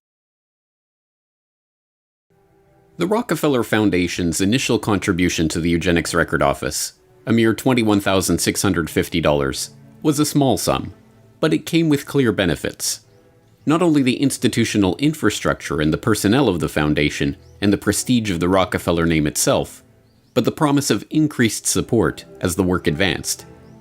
And as always, the Rockefellers were true to their word.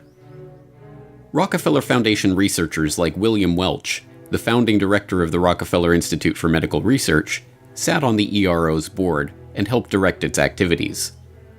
The Rockefellers also provided funds for specific research, like a $10,000 grant to survey New York's Nassau County for the eugenically unfit. And it created sister organizations like the Bureau of Social Hygiene, which cross-pollinated research and researchers with Davenport's own laboratory. John D. Rockefeller Jr. especially showed an interest in Davenport's work right from the start. They kept up a regular correspondence on a number of eugenics issues. In January 1912, when a plan to institutionalize mentally deficient female convicts to stop them from having children was floated, the young Rockefeller heir wrote to Davenport for his thoughts on the scheme. For his part, Jr. declared that, "This plan seems to me an immensely important one. It points out a scientific way of escape from the evils which our courts are intended to correct, but in reality only increase." After Davenport responded that the plan would only work if it included a eugenical screening of the convicts, Jr. contributed $200,000 to found just such an institute. The Institute of Criminology in New York was administered by Rockefeller's own Bureau of Social Hygiene and staffed by workers trained at the Eugenics Record Office. Fueled by the support of America's rich and powerful, the field of eugenics transformed from the quaint hobby horse of a few mad scientists into the social cause of an entire generation.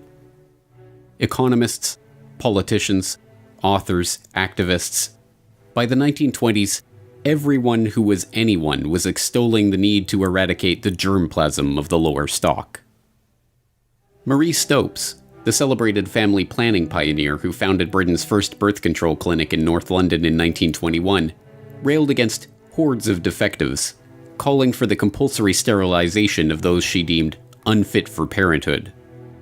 Tommy Douglas, now venerated as a hero in Canada for his role in founding the nation's healthcare system, submitted a master's thesis to McMaster University advocating that subnormals, defectives, and morons, like those with low IQ or physical abnormalities, be isolated on a state farm or in a colony where decisions could be made for them by a competent supervisor, and called on the government to certify mental and physical fitness to stop the unfit from breeding. John Maynard Keynes, the economist who gave us the Keynesian economics school that is still popular among central planners today, was himself president of the British Eugenics Society from 1937 to 1944. Alexander Graham Bell is still revered as the inventor of the telephone, but was in fact an early supporter of Charles Davenport and a founding member of the Eugenic Records Office Board of Scientific Directors. He openly campaigned for the eradication of the deaf race by governments intervening to stop deaf people from marrying. Nobel Prize-winning playwright and author George Bernard Shaw advocated for the creation of a government panel that would require everyone to justify their existence before it. If they failed to do so, Shaw thought those people should be killed by the state. Eventually, with foundation funding and promotion, this eugenicist mindset filtered down into the popular culture. The American Eugenics Society sponsored fitter family contests at state fairs, awarding prizes to families scoring the highest on eugenic health tests. The society also sponsored contests to award prizes to clergy who fit the message of eugenics into their sermons. Eugenics even found its way to the silver screen. Well, we thought it necessary to present your family's case to the State Medical Commission. And after an examination, they decided there was but one important action to take: to have your entire family sterilized. Why, what's that?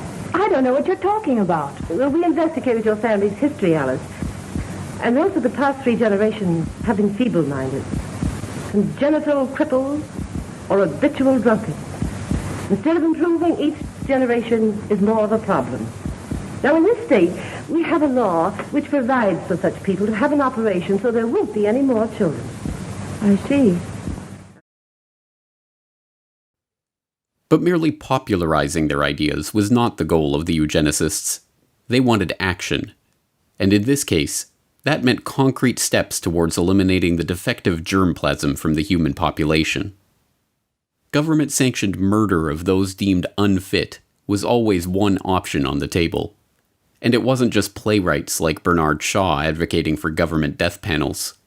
Eugenicists of all stripes discussed and debated the idea of murdering degenerates as the quickest way of achieving their goals. Mistaken regard for what are believed to be divine laws and a sentimental belief in the sanctity of human life tend to prevent both the elimination of defective infants and the sterilization of such adults as are themselves of no value to the community. The laws of nature require the obliteration of the unfit, and human life is valuable only when it is of use to the community or race. Madison Grant, director of the American Eugenics Society, 1915. But mainstream eugenicists realized that this approach was not possible in the political and judicial climate of the day. As Henry Goddard noted in his infamous study on the Kallikak family, "For the low-grade idiot, the loathsome unfortunate that may be seen in our institutions, some have proposed the lethal chamber, but humanity is steadily tending away from the possibility of that method, and there is no probability that it will ever be practiced. Instead, they would have to turn to the other option, the more politically acceptable solution for stopping the undesirables from breeding: forced sterilization."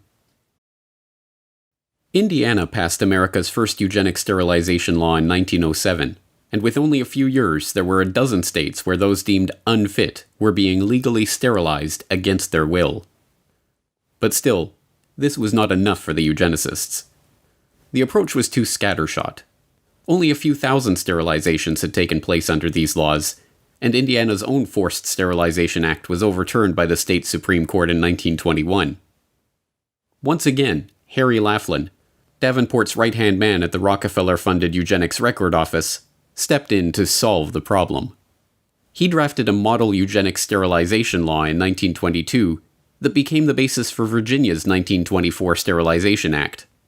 To confront the issues head-on, the eugenicists decided to challenge the law's constitutionality themselves and take the lawsuit all the way to the Supreme Court.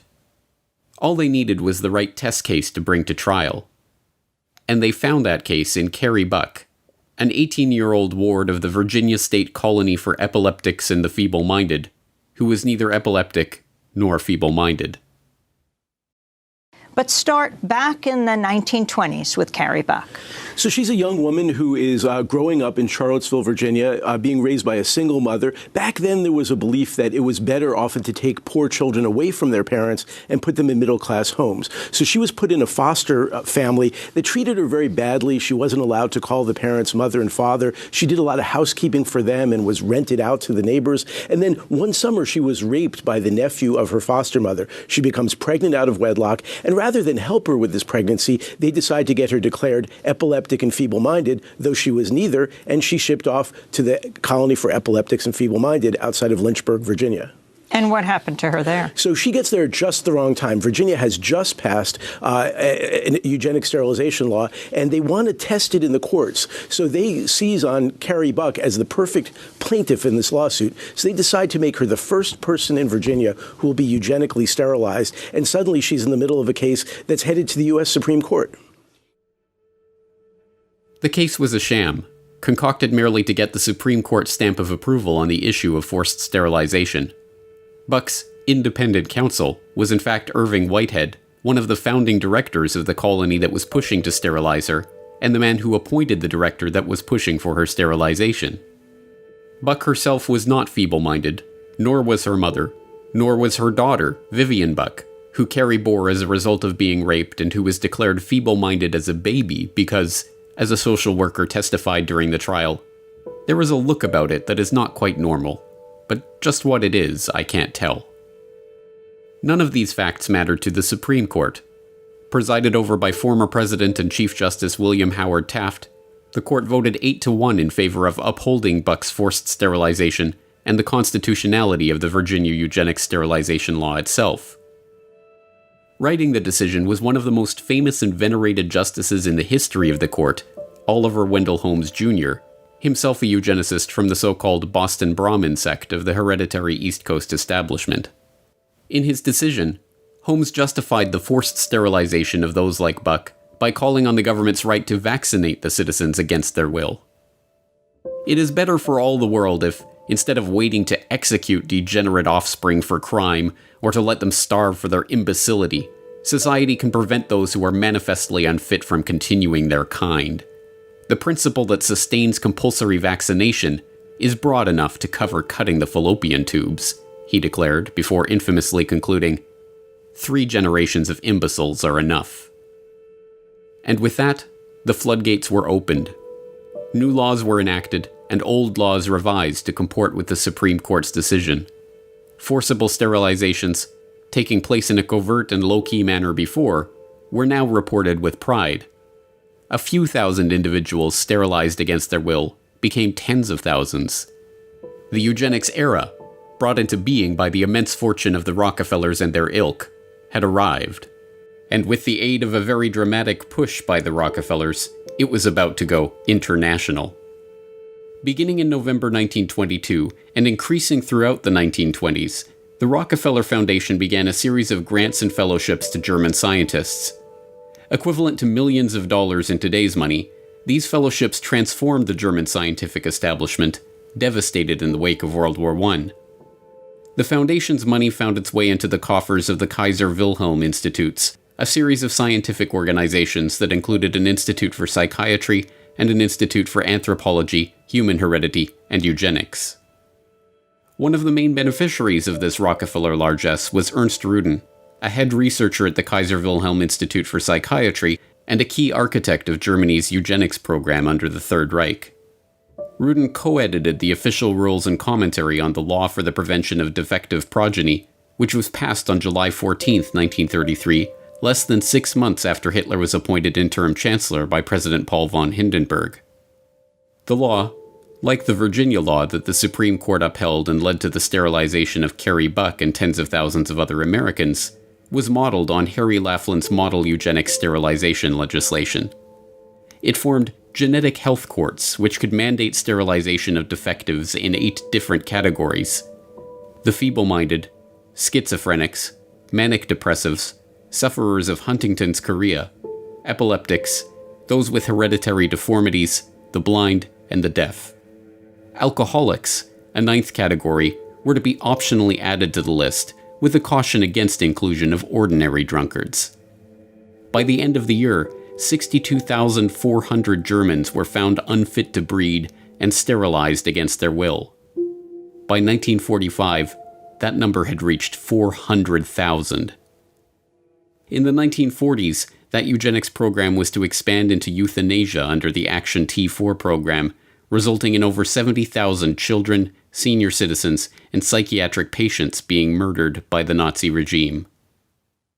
As the dust settled on World War II, the name of eugenics became synonymous with the Nazis in the minds of the general public.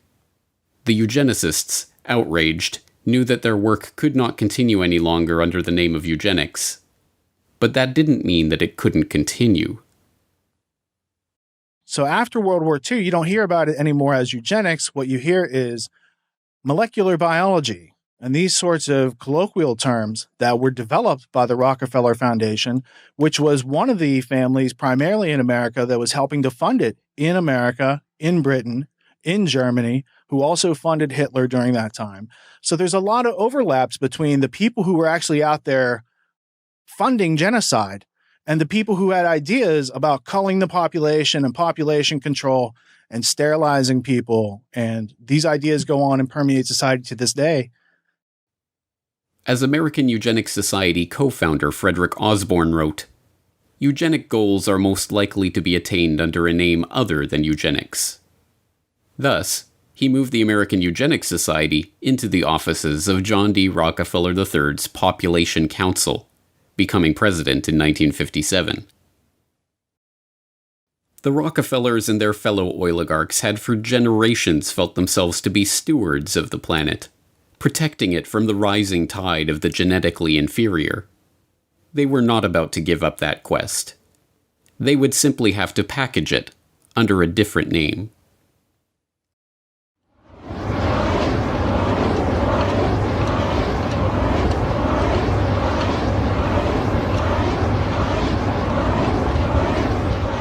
With all the evidence that we've amassed in our preparations for the Stockholm Conference, including the views of many of the world's leading scientists, I am convinced that the prophets of doom have got to be taken seriously. In other words, doomsday is a possibility. I'm equally convinced that doomsday is not inevitable. On paper, it would be almost impossible to find a less likely candidate for godfather of the modern environmental movement than Maurice Strong. A junior high school dropout from a poor family in rural Manitoba struck hard by the Great Depression, Strong's meteoric rise to the heights of wealth and political influence is itself remarkable. The sheer number of environmental organizations that he founded, conferences he chaired, campaigns he directed, and accolades he received over the course of his career is even more remarkable. Organizer of the Stockholm Environmental Conference, founding director of the United Nations Environment Program, Secretary General of the Rio Earth Summit, founder of the Earth Council and the Earth Charter Movement, chair of the World Resources Institute, commissioner of the World Commission on Environment and Development, and board member of a bewildering array of organizations, from the International Institute for Sustainable Development to the Stockholm Environment Institute to the African American Institute. But perhaps the most remarkable thing about Strong, this ubiquitous figure of the 20th century environmental movement, was his background.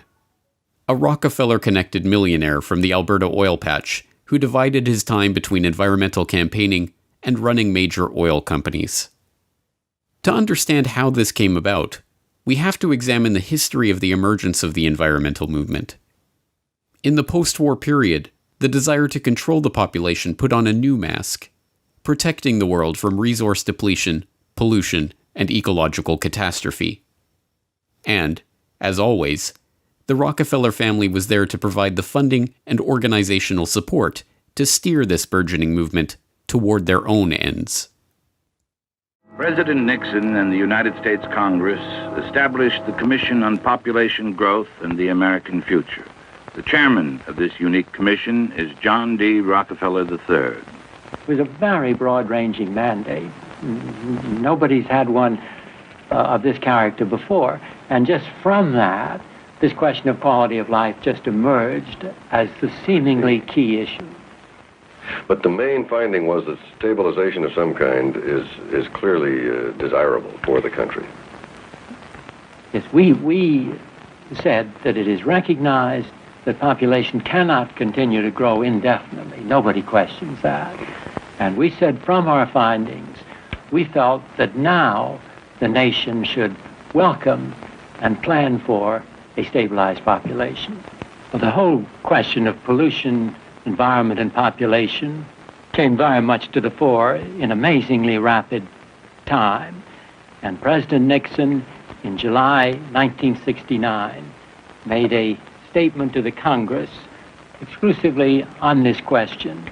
And I'd like to read just 2 sentences from that statement, as I think it's indicative of his concern in regard to the subject and his recognition of its importance here and around the world. He said, "One of the most serious challenges to human destiny in the last third of this century will be the growth of the population. Whether man's response to this challenge will be a cause for pride or for despair in the year 2000 will depend very much on what we do today." Joining the Rockefellers in shaping the international environmental movement were their fellow oligarchs across the Atlantic, including the British royals behind BP and the Dutch royals behind Royal Dutch Shell. And facilitating the transition from eugenics to population control to environmentalism was Julian Huxley, brother of Brave New World author Aldous Huxley and grandson of Darwin's bulldog T.H. Huxley. Julian Huxley was a committed eugenicist, chairing the British Eugenics Society from 1959 to 1962. But, like the other eugenicists of the post-war era, he understood the need to pursue the now discredited work of eugenics under a different guise. The founding director of the United Nations Educational, Scientific and Cultural Organization, UNESCO, Huxley wrote in the agency's founding document about the need to find ways to make the cause of eugenics politically viable once again. At the moment, it is probable that the indirect effect of civilization is dysgenic instead of eugenic. And in any case, it seems likely that the dead weight of genetic stupidity, physical weakness, mental instability, and disease proneness, which already exist in the human species, will prove too great a burden for real progress to be achieved. Thus, even though it is quite true that any radical eugenic policy will be for many years politically and psychologically impossible, it will be important for UNESCO to see that the eugenic problem is examined with the greatest care, and that the public mind is informed of the issues at stake, so that much that now is unthinkable may at least become thinkable. Huxley found the perfect front for the reintroduction of these unthinkable eugenical ideas in 1948, when he used UNESCO as a springboard for founding the International Union for the Conservation of Nature, and then again in 1961, when he used that agency as a springboard to create the World Wildlife Fund. Joining Huxley as co-founders of the fund were not only Prince Bernhard of the Netherlands, founder of the Bilderberg Group and former employee of the IG Farben conglomerate, and Prince Philip of England, but Godfrey A. Rockefeller of the Rockefeller dynasty. Together, they pledged to harness public opinion and educate the world about the necessity for conservation. Years of education about the strain that the growing human population put on the resources of the earth, paid for by the very oligarchs who had just spent the past century monopolizing one of the world's key resources, led, inevitably, to a predictable conclusion. Now, for the first time in the history of man, an international movement is underway.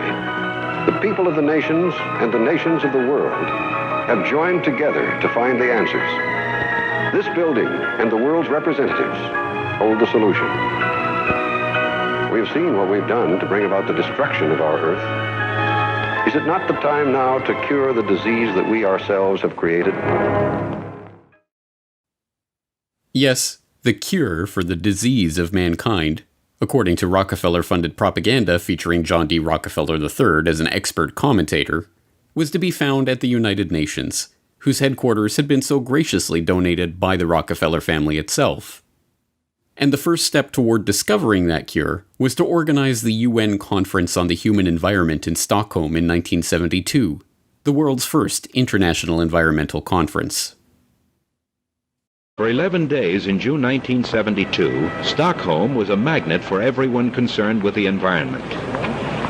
1,200 official delegates from 113 nations were in Stockholm for the first international conference on the human environment. The meeting, first proposed to the United Nations by Sweden and approved by the General Assembly in 1968, attracted worldwide attention. In 4 short years, the topic of the human environment had gone from the back pages of newspapers to make headlines on page 1. And who better to oversee the conference and lay the institutional groundwork for this burgeoning, oligarch-supported movement than a consummate oil man? The very fact that the conference began with 113 participating countries with very high-level delegations from those countries, this in itself represented a very significant step forward, because this demonstrated more than anything else the real concern of the majority of countries in the world. All his life, Maurice Strong had the uncanny ability to be in the right place at the right time to meet the right person to advance up the ranks. Having been born in Oak Lake, Manitoba in 1929, and suffering through the Great Depression, the ambitious young Strong dropped out of school at age 14 and headed north to look for work. Finding his way to Chesterfield Inlet, Strong got a job as a fur buyer for the Hudson's Bay Company, and there met Wild Bill Richardson, a prospector whose wife, Mary McCall, hailed from the family behind McCall Frontenac, one of Canada's largest oil companies. So Mr. Strong sort of enters the big world through a guy by the name of Wild Bill Richardson, who was a sort of prospector, married into an oil family called McCall, whose company was called McCall Frontenac. It was a major importer of oil from the Middle East, had been taken over long since by the Texaco company through a brokerage house called Nesbitt Thompson. So in a way, Mr. Strong was introduced to the world of big oil and the world of resources at a very young age, was picked up as a very smart kid, taken under the wing of a man named Paul Martin Sr., who was a cabinet minister and whose son would go on to become the Prime Minister of Canada. And introduced to the oil patch through people at the very top, and that would include David Rockefeller. Through the Richardsons, Strong made a series of increasingly unlikely connections. First, he was introduced to the treasurer of the then brand new United Nations, Noah Monod. Unbelievably, Monod didn't just secure Strong a job as a junior security officer at UN headquarters, he allowed the young Manitoba farm boy to live with him in New York. And while there, Monod introduced Strong to the most important contact of his life, David Rockefeller. From that moment on, Strong was a made man. And from that moment on, wherever Strong went, Rockefeller and his associates were there somewhere in the background. It was a Standard Oil veteran, Jack Gallagher, who gave Strong his big break in the Alberta oil patch when he quit his UN security job to return to Canada. And when Maurice Strong suddenly decided to quit that oil patch job, sell his house, and travel to Africa, he supported himself working for Rockefeller's Caltex in Nairobi. When he quit that job in 1954 and started his own company back in Canada, he hired Henry Bruni, a close friend of Rockefeller associate John J. McCloy, to manage it, and appointed 2 Standard Oil of New Jersey reps to its board. By his late 20s, He was running his own company and was already a millionaire. As he would throughout his life, Maurice Strong capitalized on these connections and opportunities to full effect. After being chosen to organize the UN Environmental Conference in Stockholm, he was appointed a trustee of the Rockefeller Foundation, which then funded his office for the Stockholm Summit and supplied Carnegie Fellow Barbara Ward and Rockefeller ecologist René Dubos for his team. Strong commissioned them to write Only One Earth, a foundational text in the sustainable development arena that is heavily touted by globalists as a key document for promoting the global management of resources. The 1972 Stockholm Summit is still hailed as a landmark moment in the history of the modern environmental movement, leading not only to the first governmentally administered environmental action plans in Europe, but the creation of an entirely new UN bureaucracy, the United Nations Environment Programme, UNEP. Naturally, the UN appointed Maurice Strong as UNEP's first director. Shortly thereafter, Strong continued his double life by jumping straight back into the oil patch. Eastern Canada was hit particularly hard by the OPEC oil embargo, and as a result, then Prime Minister Pierre Trudeau created Petro-Canada, Canada's national oil company. And who did he tap as the company's first president? None other than that crusading Rockefeller-backed environmentalist, Maurice Strong. Leaving that post in 1978, Strong continued with a scarcely believable series of governmental, private sector, and international appointments, from chairman of the Canada Development Investment Corporation to chairman of AZL Resources Incorporated, to leading the UN's famine relief program in Africa. In 1987, Strong helped to organize another environmental conference, much less known but no less remarkable than the Stockholm Summit. Dubbed the Fourth World Wilderness Congress, the meeting took place in Denver, Colorado, and brought together Strong, David Rockefeller, Edmund de Rothschild, then Treasury Secretary James Baker, and a gaggle of other oligarchs, bankers, Washington power players, and globalists, ostensibly to talk about the environment.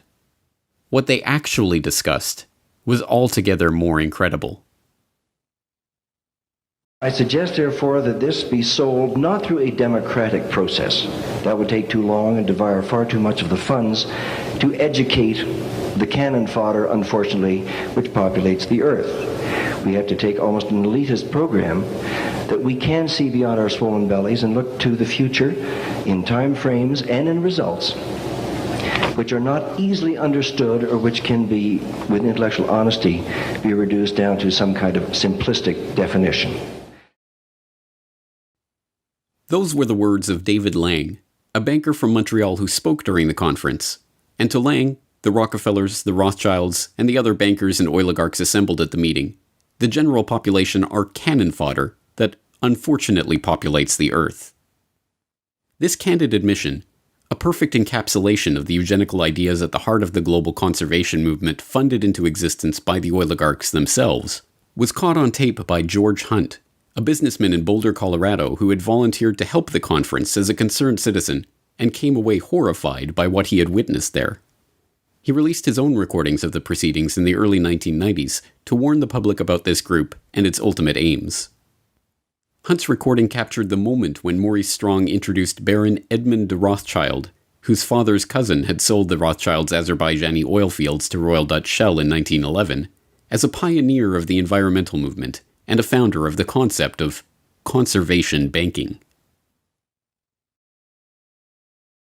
One of the most important initiatives that is open here for your consideration is that of the conservation banking program. As we mentioned this morning, we have as our chairman, fortunately, the person who really is the source of this very significant concept. He is one of the trustees of the International Wilderness Foundation, which sponsored this meeting. He was at the first of these congresses. So his conversion to the relationship between conservation and economic development has been a pioneering one. So there is no better person.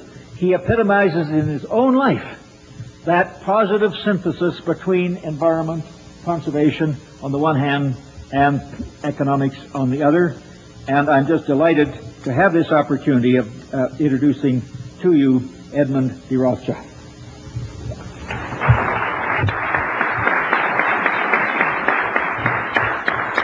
Maurice, thank you very much indeed for all that you've said, and I would ask the audience to take with a slight grain of salt all that he has said about me. The meeting accomplished some important goals for the oligarchs. It led to the creation of wilderness areas, vast expanses of natural terrain from which the public could be largely excluded. These areas were to be designated and overseen by the IUCN, the same body that British Eugenics Society President Julian Huxley used as a springboard to creating the World Wildlife Fund. Another important goal of the conference was Rothschild's proposal for the creation of a so-called World Conservation Bank that would operate at a supranational level and coordinate finance for development projects around the world. The meetings now of the new concept of an international conservation banking program involves all sectors of the human community, governmental and intergovernmental agencies, the public and private agencies, large charitable foundations, as well as ordinary individuals worldwide. By thinking forward as to how to reach out to the public at large, to every corporate entity throughout the world to put aside, hopefully tax-free, a part of their profits to fund our ecological and environmental protection. Ladies and gentlemen, every country has its own problems, its indigenous peoples, and its wildlife. This International Conservation Bank must know no frontiers, no boundaries. This World Conservation Bank was forwarded and eventually realized at Maurice Strong's next major conference, the one which was to serve as the crowning achievement of his unlikely career as environmental crusader, and which still remains one of the touchstones of the environmental movement, the 1992 Earth Summit in Rio de Janeiro. In June 1992, the world met in Rio to discuss the fate of planet Earth. In this largest summit and very first Earth Summit ever held, representatives from 166 countries, 130 heads of state, and 15,000 non-governmental organizations came together with the hopes of deciding specific agreements that would balance environmental preservation with economic needs. And my gratitude to Secretary General Maurice Strong for his tireless work in bringing this Earth Summit together. This is truly an historic gathering. There are those who say that economic growth and environmental protection cannot be compatible. The world is our garden, and together we must cultivate it. This week at Rio, we have made a start. Beyond Rio, we must continue to carry it through. We cannot be complacent unless the agreements reached here are accompanied by real commitments to significant change.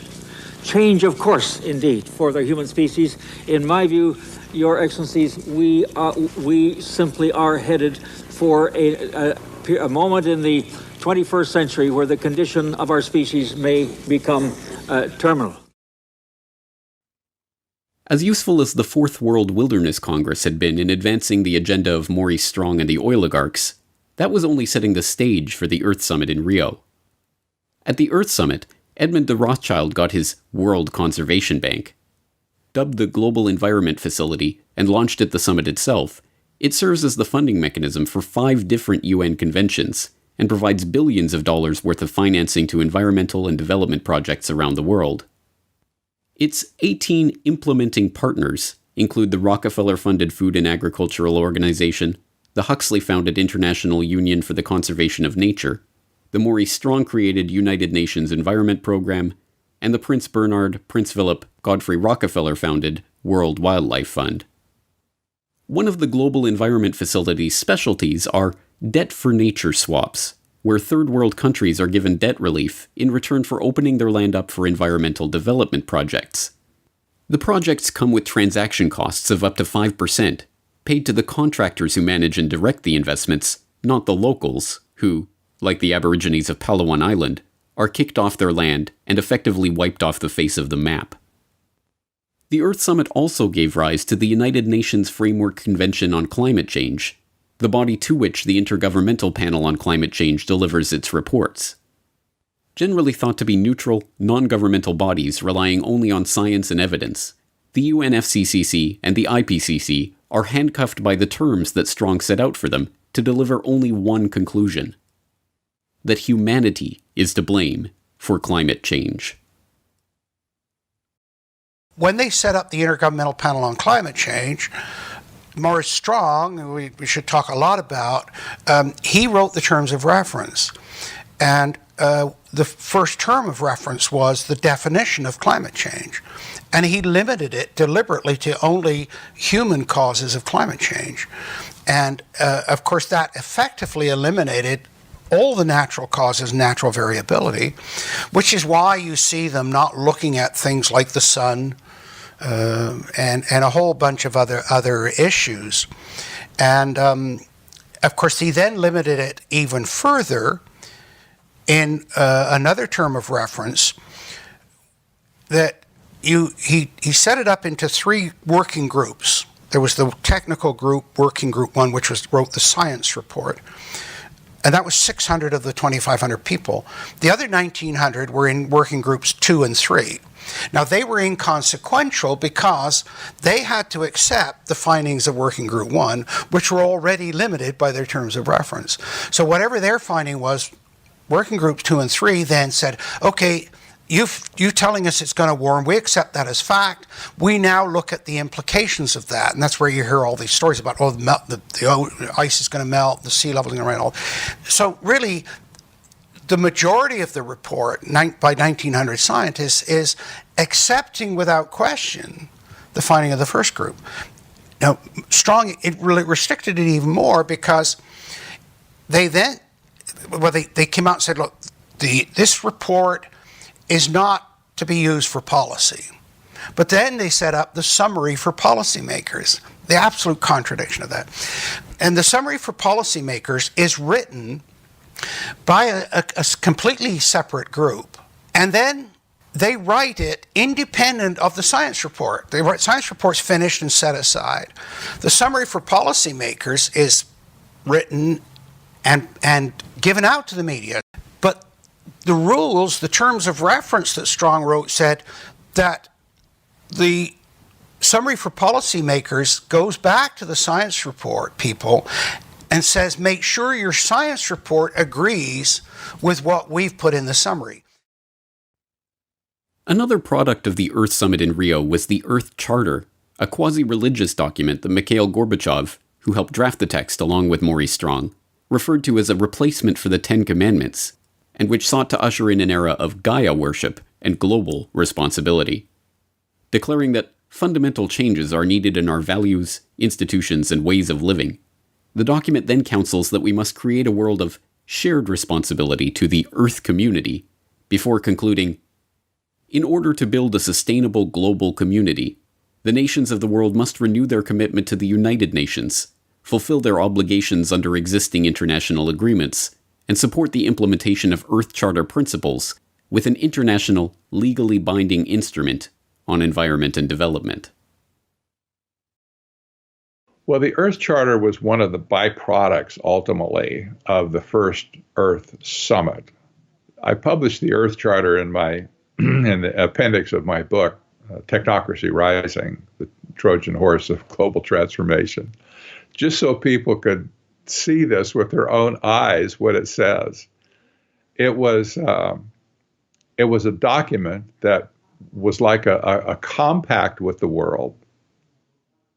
It was a very religious, humanistic document that tried to unify the world into a single concept of globalization. And it was a very defined document that was signed off. The history goes back before that, but it was finally signed off by I don't know how many, just almost all the nations at the United Nations. And the primary author of the Earth Charter was Stephen Rockefeller. And so the Rockefellers understood early on that, no, it's not just the economic system, and it's not just necessarily the political control system. We also have to factor in a religious belief that we can use to get people to believe what we're doing is for their good. What the oligarchs had been working toward for decades, and what they achieved in Rio in 1992, was the completion of the transformation of the eugenics philosophy, from talk of sterilization of the feeble-minded, to a popular understanding of humanity as a cancer that must be removed for the Earth to live. Now, the duty was to reduce carbon footprints and reduce the population in the name of saving the planet. But wrapped in this new vocabulary, and coming with a trendy, pervasive, and well-funded advertising campaign, the end result sounded remarkably similar to the eugenics of old. A new study from Lund University in Sweden says the single best way to cut your carbon footprint, assuming you want to, is simply to refuse to reproduce. Deleting some humans from existence, they say, saves far more carbon than, being vegetarian, riding a bike to work, not boarding an airplane. There is a study that says, well, actually, if we reduced global fertility by half a child per woman, that you could maybe do that. It would go a long way. It would reduce like a big chunk, a fifth to a quarter of all carbon emissions needed to avoid that tipping point. So should we have policies that penalize people for having extra kids in the developed world? So I do think that we should at least consider it. Well, at least consider it is like do it. In the push to reduce global warming, children, according to some, are the new culprits.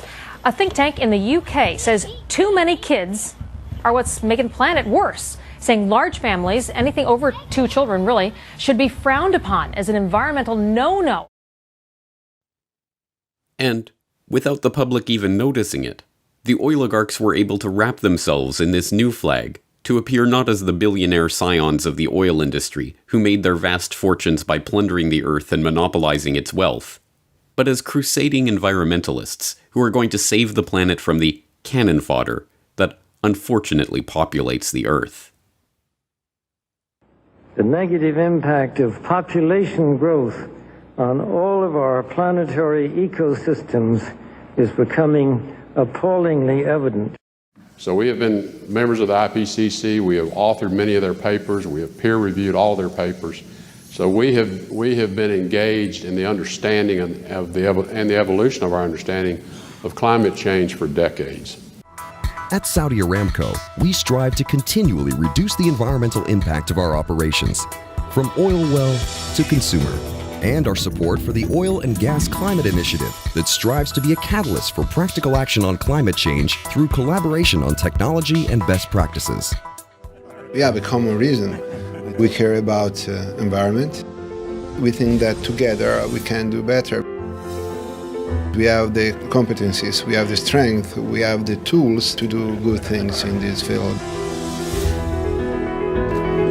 Technology that will be developed through this investment fund of $1 billion will help us in the long term to reduce emissions. We want to build an ecosystem of innovation on this issue, working together.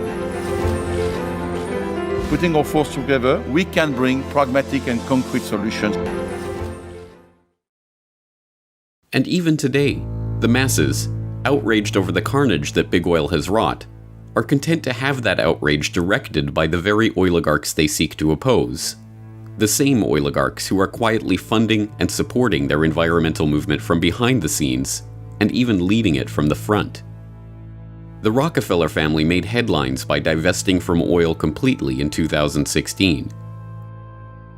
The Rockefellers, heir to an oil fortune that made the family name a symbol of American wealth, believe they're doing their namesake proud by getting out of oil. Fund director Stephen Hines spoke reverently of oil tycoon John D. Rockefeller in a statement. "We are quite convinced that if he were alive today as an astute businessman looking out to the future, he would be moving out of fossil fuels and investing in clean, renewable energy." David Rothschild is one of the photogenic leading lights of the environmental movement.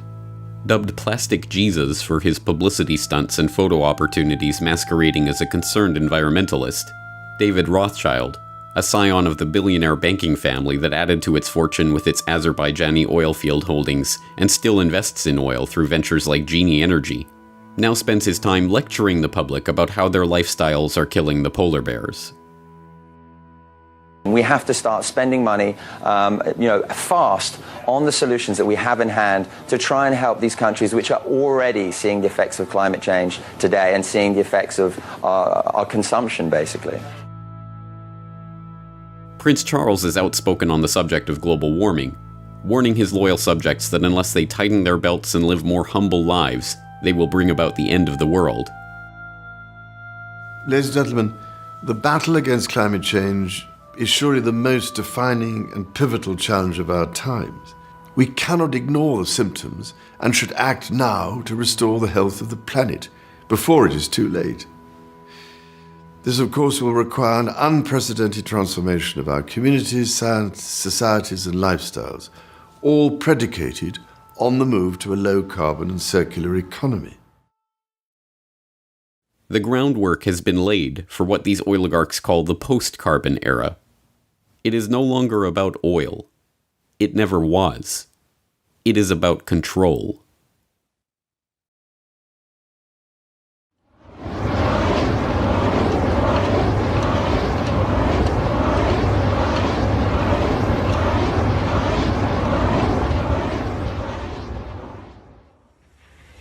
Now, to this complete cycle for the world, to give you a time scale on that, bear in mind that started in 1857. And so here's where we were about 3 or 4 years ago. This was proved reserves in here, which would add up to about here.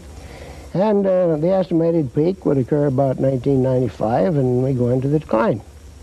That middle 80% again is a spread from the 60s, the late 60s, up till a little over beyond 2020, or it's computed out here about 56 years. That assumes an orderly evolution. That says that a child born, say, within the last 10 years will probably see the world consume most of its oil if he lives a normal life. In his lifetime. Today, Marion King Hubbert is best known as the Shell oil researcher who gained notoriety in the 1950s for predicting that the US would achieve its peak production of petroleum by 1970, and that almost all of the planet's oil supplies would be exhausted by 2020. This peak oil theory, still sometimes referred to as Hubbert's peak, was, like everything else generated by big oil, a conveniently crafted lie, designed to habituate the market to artificial scarcity and thus keep oil prices high. Hubbert's prediction was not based on any empirical data from any oil field, but instead relied on Hubbert's incorrect guesses about remaining oil reserves and employed a heuristic tool to model production. As Hubbert's protege and colleague at Shell Oil, Kenneth DeFaze, conceded years later, the numerical methods that Hubbert used to make his prediction are not crystal clear. Today, 44 years later, my guess is that Hubbert, like everyone else, reached his conclusion first, and then searched for raw data and methods to support his conclusion. Shortly before his death in 1989, Hubbert himself admitted that when he showed his peak oil paper to Shell's managing director before presenting it to his colleagues, the director had told him not to go overboard with his estimates of oil reserves, pointing specifically to L.G. Weeks, a rival geophysicist who had estimated reserves to be much higher, and thus the impending threat of undersupply and the need for high oil prices to be much weaker. But although today Hubbert is remembered almost exclusively for his peak oil thesis, he was in fact involved in a much larger, lifelong project, helping to codify and incorporate a movement that, much like eugenics, was wildly popular nearly a century ago, fell out of favor in polite society, and yet continues today under other names. That movement was called technocracy. Hello, I'm Arvid Peterson, and this is the first of a two-part presentation on technocracy, an alternative social system. These programs are not intended to entertain or amuse you, nor are they meant to scare you. We are making a new approach. It is not political, financial, philosophical, legal, religious, or moral. It is a technological approach. Technocracy is the scientific answer to America's social problems. And technocracy is a new design for social operation that is based upon science. It is the vehicle by which we can move into a new era for better living. Technocracy billed itself as a social movement, a philosophy, a scientific solution to political and economic problems, and a new way of ordering the world. But at base, it is an idea for a new international economic order, one to be designed and managed down to the most minute detail by a select few, the technocrats. Technocracy was defined very succinctly in 1938 by their own publication, the Technocrat magazine. And they call it a system of scientific engineering of, society. They saw themselves as a merger between hard science and social science, which really is an oxymoron. Social science is not really a science, in my opinion. But they really believed that. So they believed that they could take their scientific method that they used in the hard sciences and apply it to society. They also believed that they alone were the only ones that could run society correctly as a result of technology having come in and changed the fabric of society. They hated politicians. They hated the establishment, the organization of society the way it was, because it was not efficient. It was not, conservation-based, if you will, to conserve resources.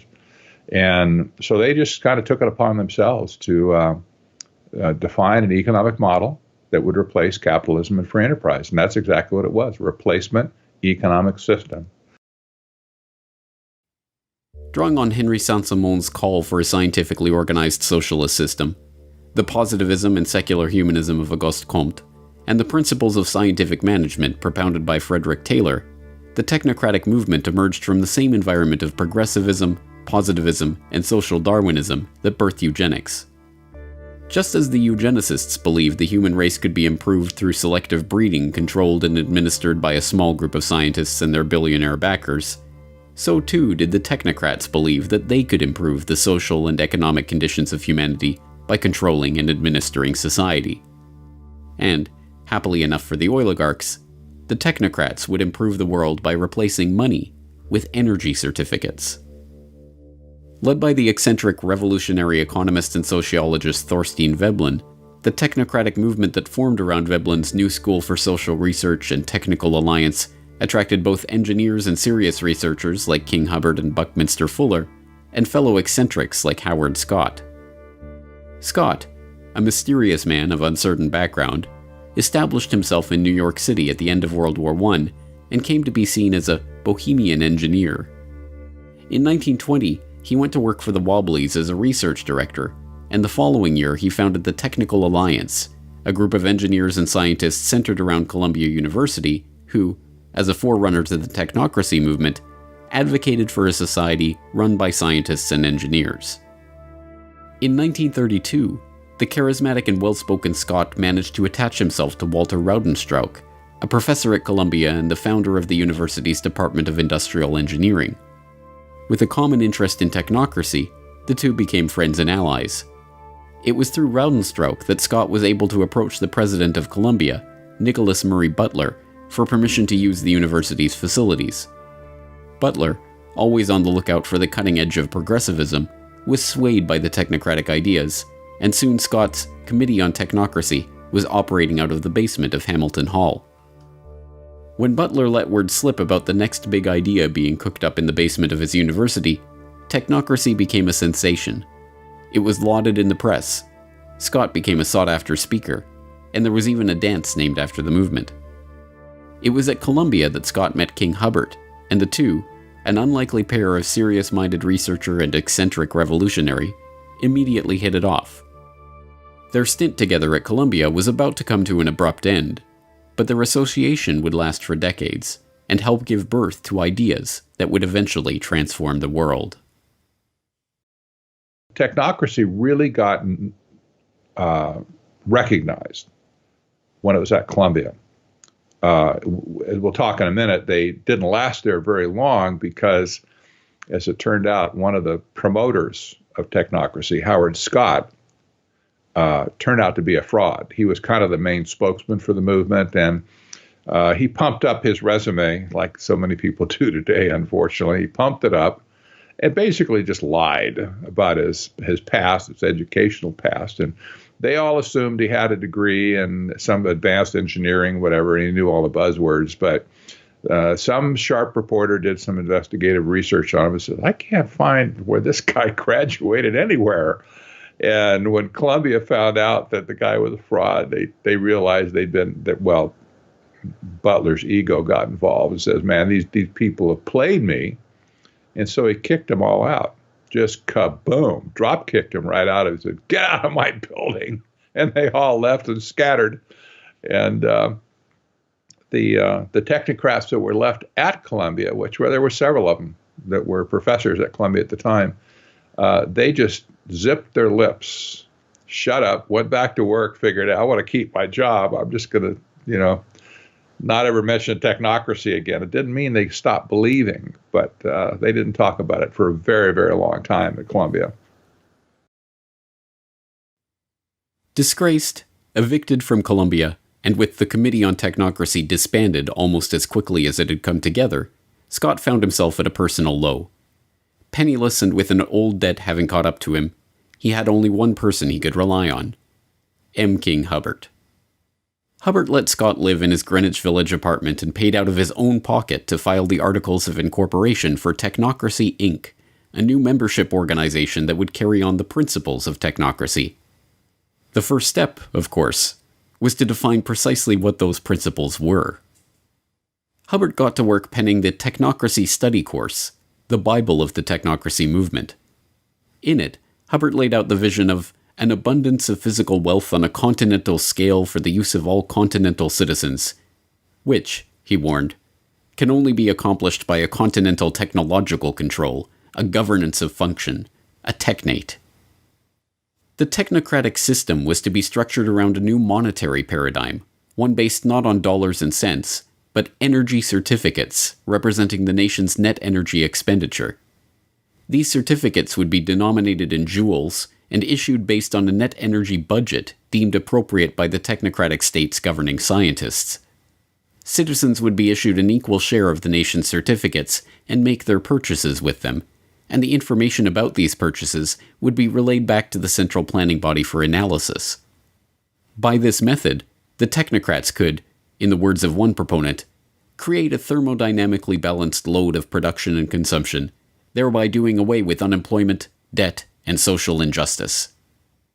In the Technocracy Study Course, Hubbert, like a good technocrat, laid out the exact conditions that would need to be met for this vision to come to pass. According to him, technocracy would require all energy usage and all consumer spending throughout the nation to be calculated and registered on a continuous and instantaneous basis, a 24/7 inventory of all production and consumption, a complete registry of all products available for sale, where they were produced, how much energy was expended in their production, and where and when they were sold. And finally, a specific registration of the consumption of each individual, plus a record and description of the individual. Hubbert's vision was not just that of a totalitarian society, in which every detail of every interaction was recorded and reported to a central authority, but, for the 1930s, the concept of continuously and instantaneously updated registries of every good in the economy was not just audacious, but borderline insane. Nevertheless, suffering through the Great Depression, the American people were willing to listen to any ideas to replace the current system that had so obviously failed them, no matter how outlandish. Technocracy Inc. did attract a following, swelling into the tens of thousands later in the decade. But Scott's eccentric ways, compelling members to salute him in public and delivering rambling radio addresses, ultimately led to the movement's long, slow decline in relevance. Hubbert never repudiated the concept of technocracy, but when he joined Shell as a researcher, he resigned his position on the board of Technocracy Inc. and avoided direct mention of the organization. The technocrats had sketched the outlines of a completely ordered and controlled society, one in which energy is the fundamental measure of value and all consumption and production is meticulously analyzed by a central authority.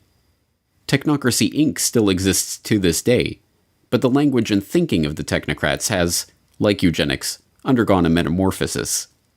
And, also like eugenics, the name may have faded into obscurity, but the idea lives on in the hands of the oligarchs.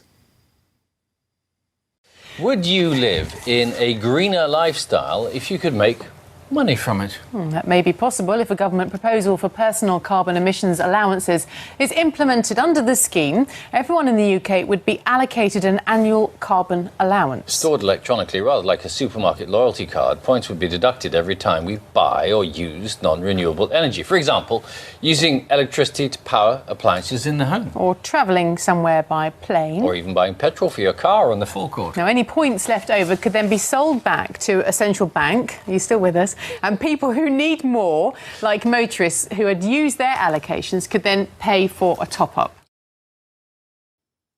Carbon rationing, carbon trading, carbon taxes, cap and trade. Just as the technocrats of old envisioned a new economic order based on energy and governed by the dictates of scientists and engineers, so too does this modern form of technocracy envision an economic order in which energy is budgeted, priced, and traded by intergovernmental panels of scientists and the political caste that grows up around these institutions. The Environmental Protection Agency is not a frivolous agency. It is created to regulate carbon dioxide emissions.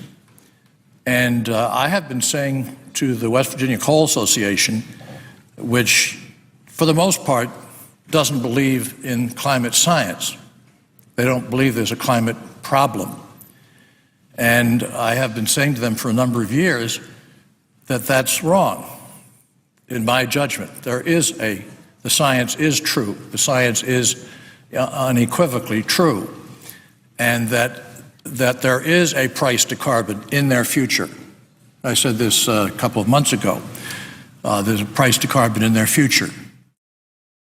But I believe that the cap and trade approach is the essential first step, partly because it is the only basis upon which we can envision a truly global agreement, because it's very difficult to imagine a harmonized global tax. A carbon tax, or any other way of putting a carbon price, is actually, from an economic point of view, the most effective and efficient way to do this. Okay, you can regulate and you can do, all kinds of things, but nothing is as strong a market signal to the private sector as a carbon price, whether that be a carbon tax or whether it be a cap and trade, which is what California is doing, or any of the other measures that ultimately give you a carbon price. But that is the simplest, cleanest, most powerful signal. So if that's possible, I'm with you. These measures are sold to the public as a way of penalizing the big oil interests that have spent the last century monopolizing the world's key resources and plundering the earth in the pursuit of profit. What they do not understand, because it has been deliberately obscured, is that it is these very interests that have been instrumental in creating these schemes in the first place. It's my understanding that back in 1997, when you were vice president, Enron's CEO, Ken Lay, was involved in discussions with you at the White House about helping develop this type of policy, this trading scheme. And is that accurate? Is it inaccurate? It's been reported. I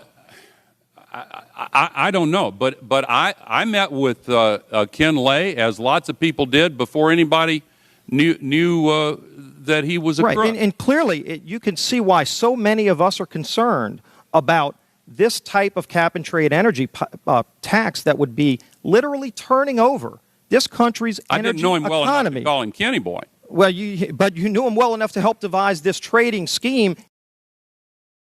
In the early 1990s, Enron, the disgraced Texas-based energy trading company that turned out to be a complete fraud, spearheaded the EPA's $20 billion cap-and-trade program for sulfur dioxide, promptly becoming the largest trader in that market. As a follow-up, the company, led by Ken Lay, began lobbying the Clinton administration, and particularly Vice President Al Gore, to create a similar market for carbon dioxide. Making lavish contributions to environmental groups like the Nature Conservancy, whose climate change project argued for restrictions on carbon emissions, Enron then hired Christopher Horner, a former staffer on Senator Joe Lieberman's Environment Committee, to lobby for an international treaty that would restrict emissions and allow for trading in emission rights. They were joined in this quest by Goldman Sachs, the infamous Wall Street investment bank known today for the revolving door between the firm and the U.S. Treasury, who helped establish the Chicago Climate Exchange as the first North American emissions trading platform. In 2004, Al Gore, who has spent the last 2 decades lobbying for the creation of a carbon trading market, founded Generation Investment Management, an investment management partnership that sells carbon offsets, with David Blood, the CEO of Goldman Sachs Asset Management, who stepped down from his position with Goldman to go into business with Gore. By the end of the decade, Gore was already being hailed as a candidate to become the world's first carbon billionaire. Gore himself is an oligarch. His father, Al Gore Sr., was a close friend of Armand Hammer, the oil tycoon behind Occidental Petroleum. After losing a Senate race in 1970, Gore's father went to work for Hammer at Occidental for $500,000 a year. Over the course of his career, Gore Sr. accumulated hundreds of thousands of dollars worth of Occidental stock, which fell into the hands of the executor of his estate at the time of his death, none other than his son, Al Gore. The Occidental connection does not end there. Discovering zinc ore on their Tennessee estate, Hammer bought the Gore's land and sold it back to them with a claim on the mining rights, complete with a $20,000 annual payment, which also went to Gore after his father's death. In 2013, Gore earned $100 million from the Qatari government on the sale of his current TV venture, and then was surprised when reporters were more interested in discussing his oil money than his new book on the global warming cause. But Gore's story is only an example of a larger phenomenon. In 2006, the United States Climate Action Partnership was formed to create a call for action to cut down on carbon emissions. It drafted the Blueprint for Legislative Action, which became the basis for the American Clean Energy and Security Act, seeking to create an emissions trading regime modeled on the European Union emission trading scheme. And the members of the U.S. Climate Action Partnership? A who's who of the oligarchy, including BP, ConocoPhillips, and General Motors.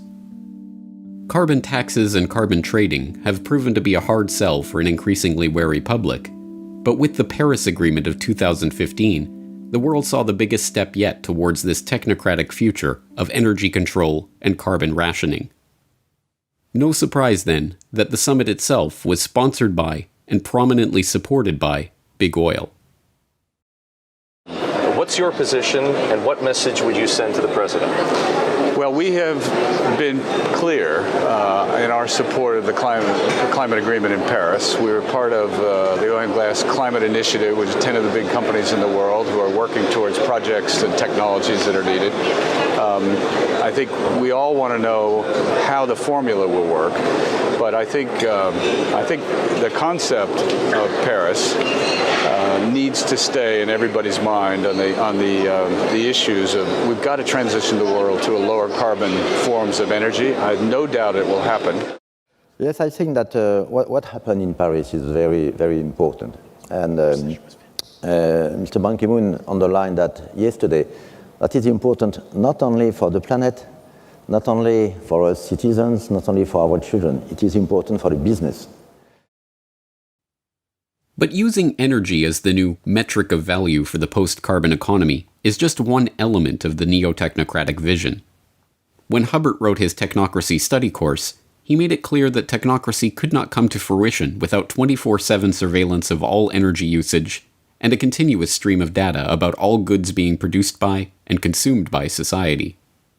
But whereas in the 1930s such a system must have seemed like a delusional flight of fancy, today it is already being implemented. By now, you may have heard the term Internet of Things. Sounds interesting, but what does the Internet of Things actually mean? IoT is an evolution of mobile, home, and embedded applications that are being connected to the internet, integrating greater compute capabilities and using data analytics to extract meaningful information. Billions of devices will be connected to the internet, and soon, hundreds of billions of devices. As related devices connect with each other, they can become an intelligent system of systems. And when these intelligent devices and systems of systems share data over the cloud and analyze it, they can transform our businesses, our lives, and our world in countless ways. Why create a smart city?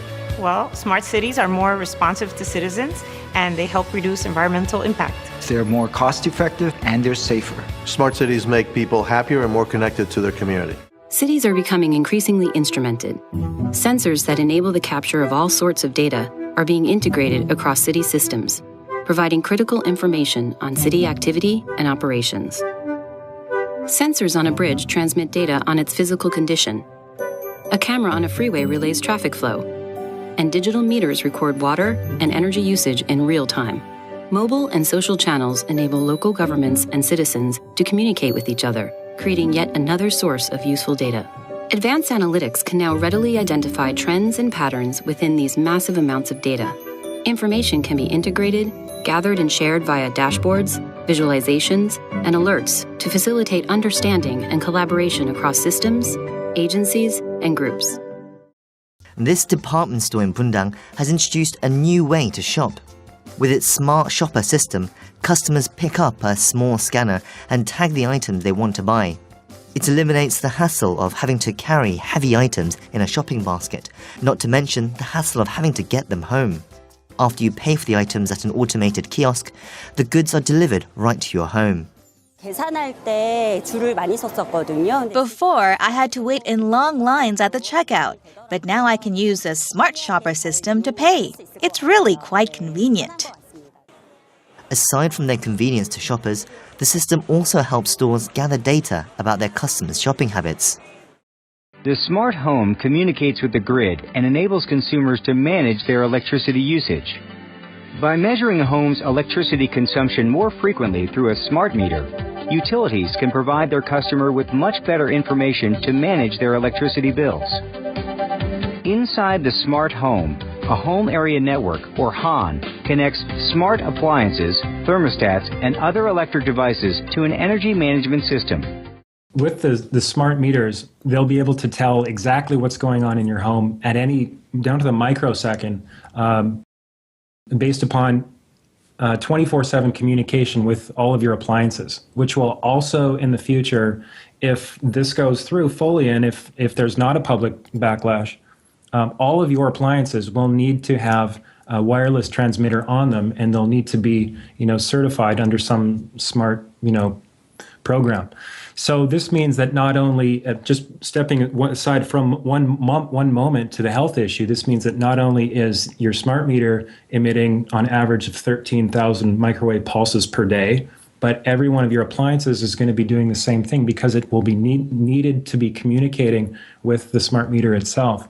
So that is a serious concern. We'll get into that a little bit later. But as far as the privacy issue, just diving right in, the current CIA director, David Petraeus, was quoted as saying, "We're going to use smart appliances to spy on you." And it's almost like, and he was later down in the article, and it's very just putting it out there. It's kind of like, it's getting to a point now, James, I'm sure you're seeing this, is like, it's just getting more and more in your face. And it's kind of like this collective force of the controllers, and they're kind of saying, this is what we're going to do, and what are you going to do about it? So they're almost challenging us in a sort of, schoolhouse bully sort of way. What are you going to do about it? Once again, we are being asked to believe that the vested corporate interests that are rolling these technologies out in a coordinated fashion are doing so for the benefit of the public. That this technology is to help save the Earth. And once again, we are being duped. The technocratic agenda is not about saving the Earth. It is not about helping the public. It is not even about making money. It is about complete control over every aspect of our daily life. So there's two levels the way I look at technocracy, there's two levels operating at the same time. There's the operational side of it that has to do with things like smart grid, that have to do with things like various technocratic innovations. Surveillance is another big hot button for technocracy. These are operational issues. From a strategic point of view, which is where the Rockefeller type people operate, it's a different view of where it's headed. On an operational level, it's headed towards scientific dictatorship. And you don't have to be a visionary to figure that one out, anymore. You don't. It's there. But on a strategic basis, what's happening is that there's a massive resource grab going on all over the planet. And when I say resource grab, you have to put yourself in Rockefeller's shoes and the banker's shoes, the Rothschild shoes and whatever, and say, what do you do when money wears out? What do you do?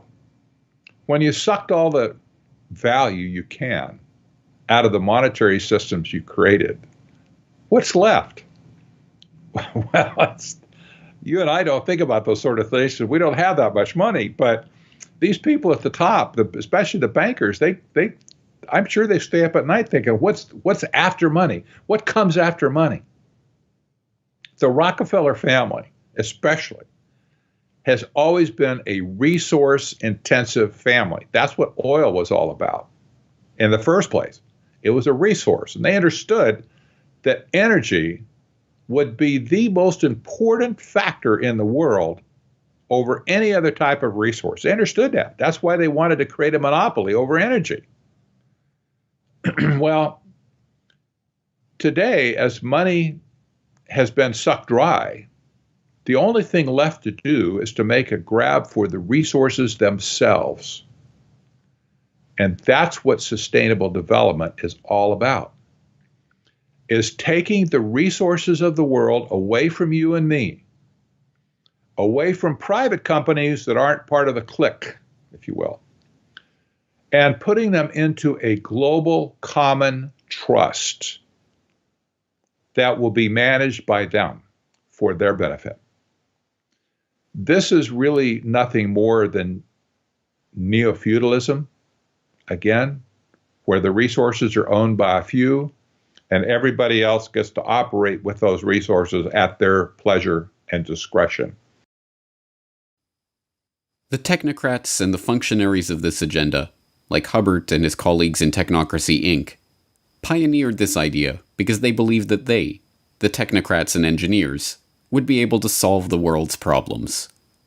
But the oligarchs and bankers who funded their ideas into existence did so because it would help them to become the rulers of a system so perfectly crafted that no resource, no commodity, no person would be beyond their control. And now, in the 21st century, that technocratic vision is coming into view. And it is being helped along by a public that believes the post-carbon future represents the end of the oligarchy. They couldn't be more wrong.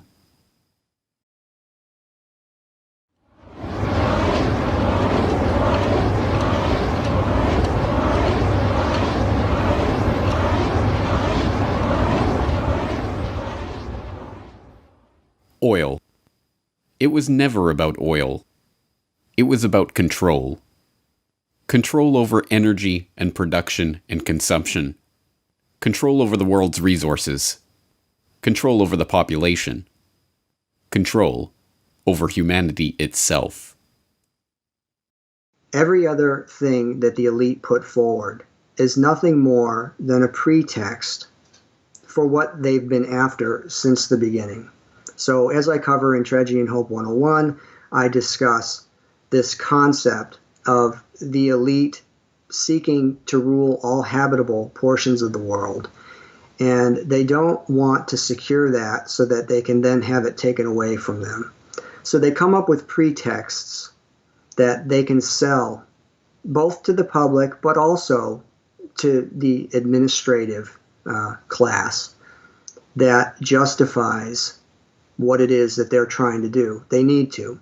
So whether it's global warming hysteria, or whether it's technocracy, or whether it's Agenda 2030, or whether it's eugenics, there's a common thread that runs through all of this. And that common thread is the desire to consolidate and exercise coercive power. In the case of eugenics, it's the desire to consolidate and exercise the ultimate power, which is the power over who ultimately is going to live or die, who will be permitted to exist in the gene pool from here forward.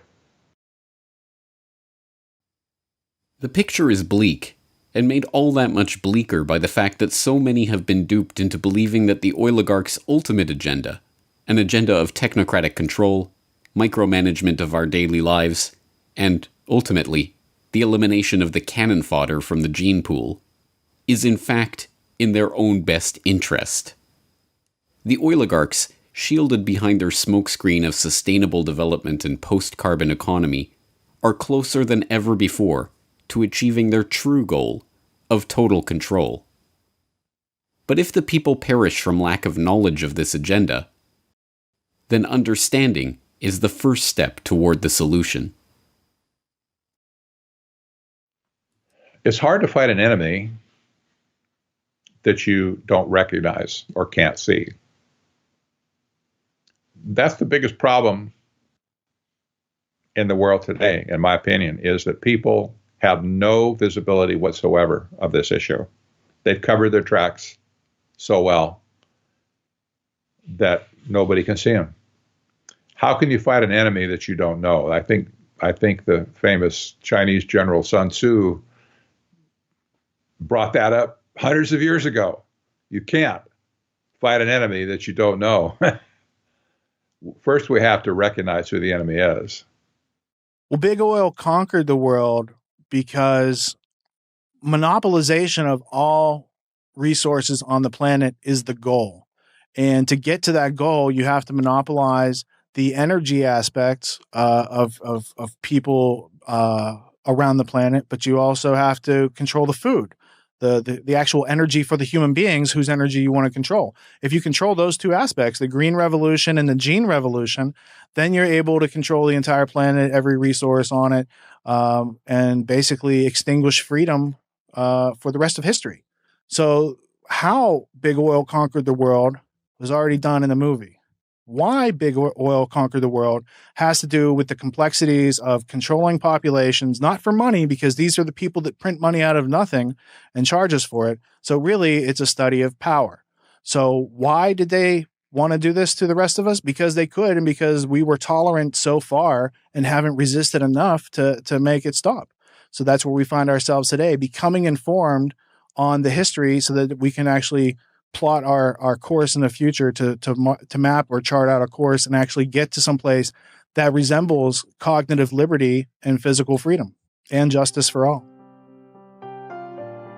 Big oil, big pharma, genetic engineering, the green revolution, the environmental movement, eugenics, technocracy.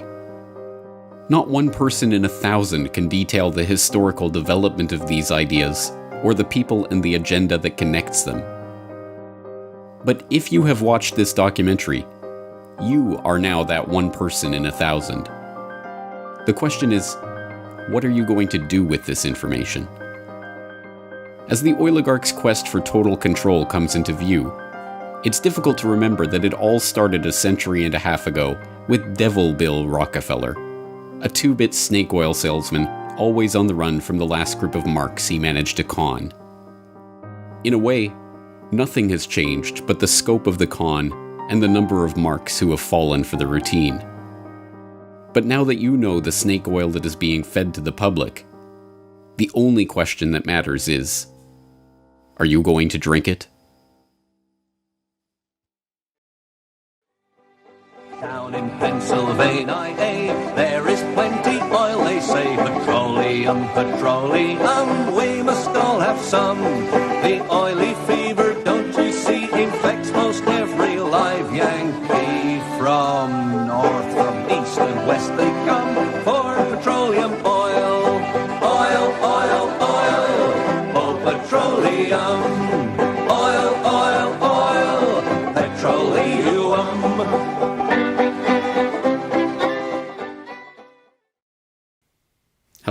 This is James Corbett of CorbettReport.com, the writer, director, narrator, and creator of the documentary you've just been watching, Why Big Oil Conquered the World. And if you have just watched this documentary all the way through, as well as the previous documentary on how big oil conquered the world, then, as I say towards the end, you really are now better informed than the vast majority of the public on these issues and on the history of this picture that I'm trying to paint here.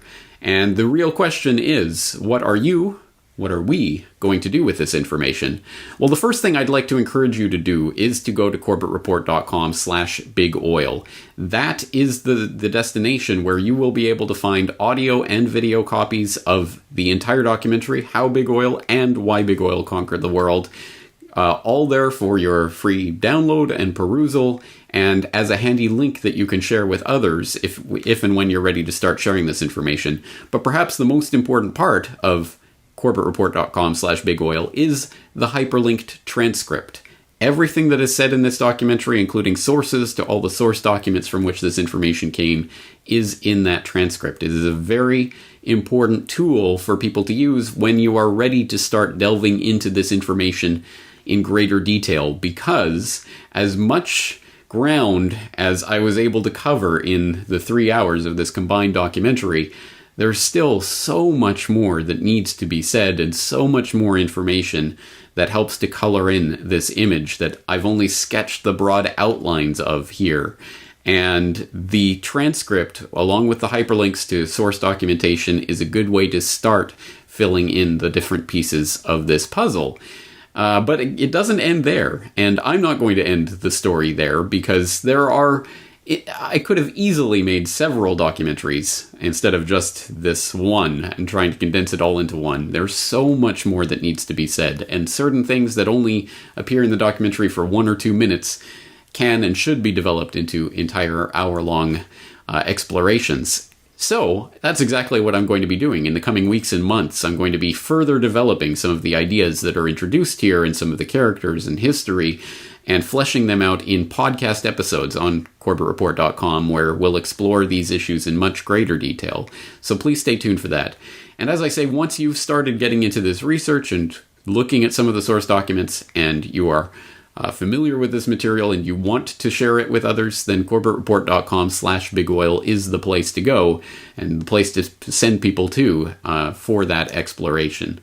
Other ways that you can help with this work, rather than simply spreading the information, which is the first and foremost and most important thing, but also I will be doing interviews on this subject and on this documentary. So if you have a favorite radio program or podcast or whatever it is that you listen to or enjoy, and you'd like to hear me on there being interviewed about this, please do send your suggestions into those various hosts to have me on, and that would be appreciated. The other thing you can do is to get physical hard copies of this, because there are people out there who don't trust anything they see on the internet.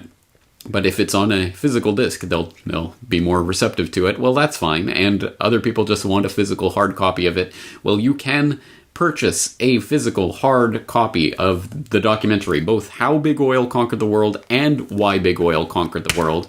They're available in a 2 DVD set that is now available from CorbettReport.com for $20 US. That includes shipping and handling anywhere in the world. It's 2 discs. It's the 3-hour documentary in complete form here. So that is a valuable resource as well. And I, as always, highly encourage you to make copies of this and hand it out to everyone and anyone, friends and neighbors and coworkers and total strangers and anyone else who you think might be receptive to this information, because this is a huge, huge topic, and no one of us has all the pieces to this puzzle. It is only through all of us coming at this material from our different perspectives and experiences with our different knowledge bases that we'll be able to really construct the big picture of what's happening here. So, as I say, lots more coming on this material in the coming weeks and months to help flesh this out at CorbettReport.com. But in the meantime, please do go to CorbettReport.com/bigoil for all of the information regarding this documentary. I think it's the most important information that we can be talking about right now, and I hope that you'll join me in that conversation at CorbettReport.com/bigoil. Thank you.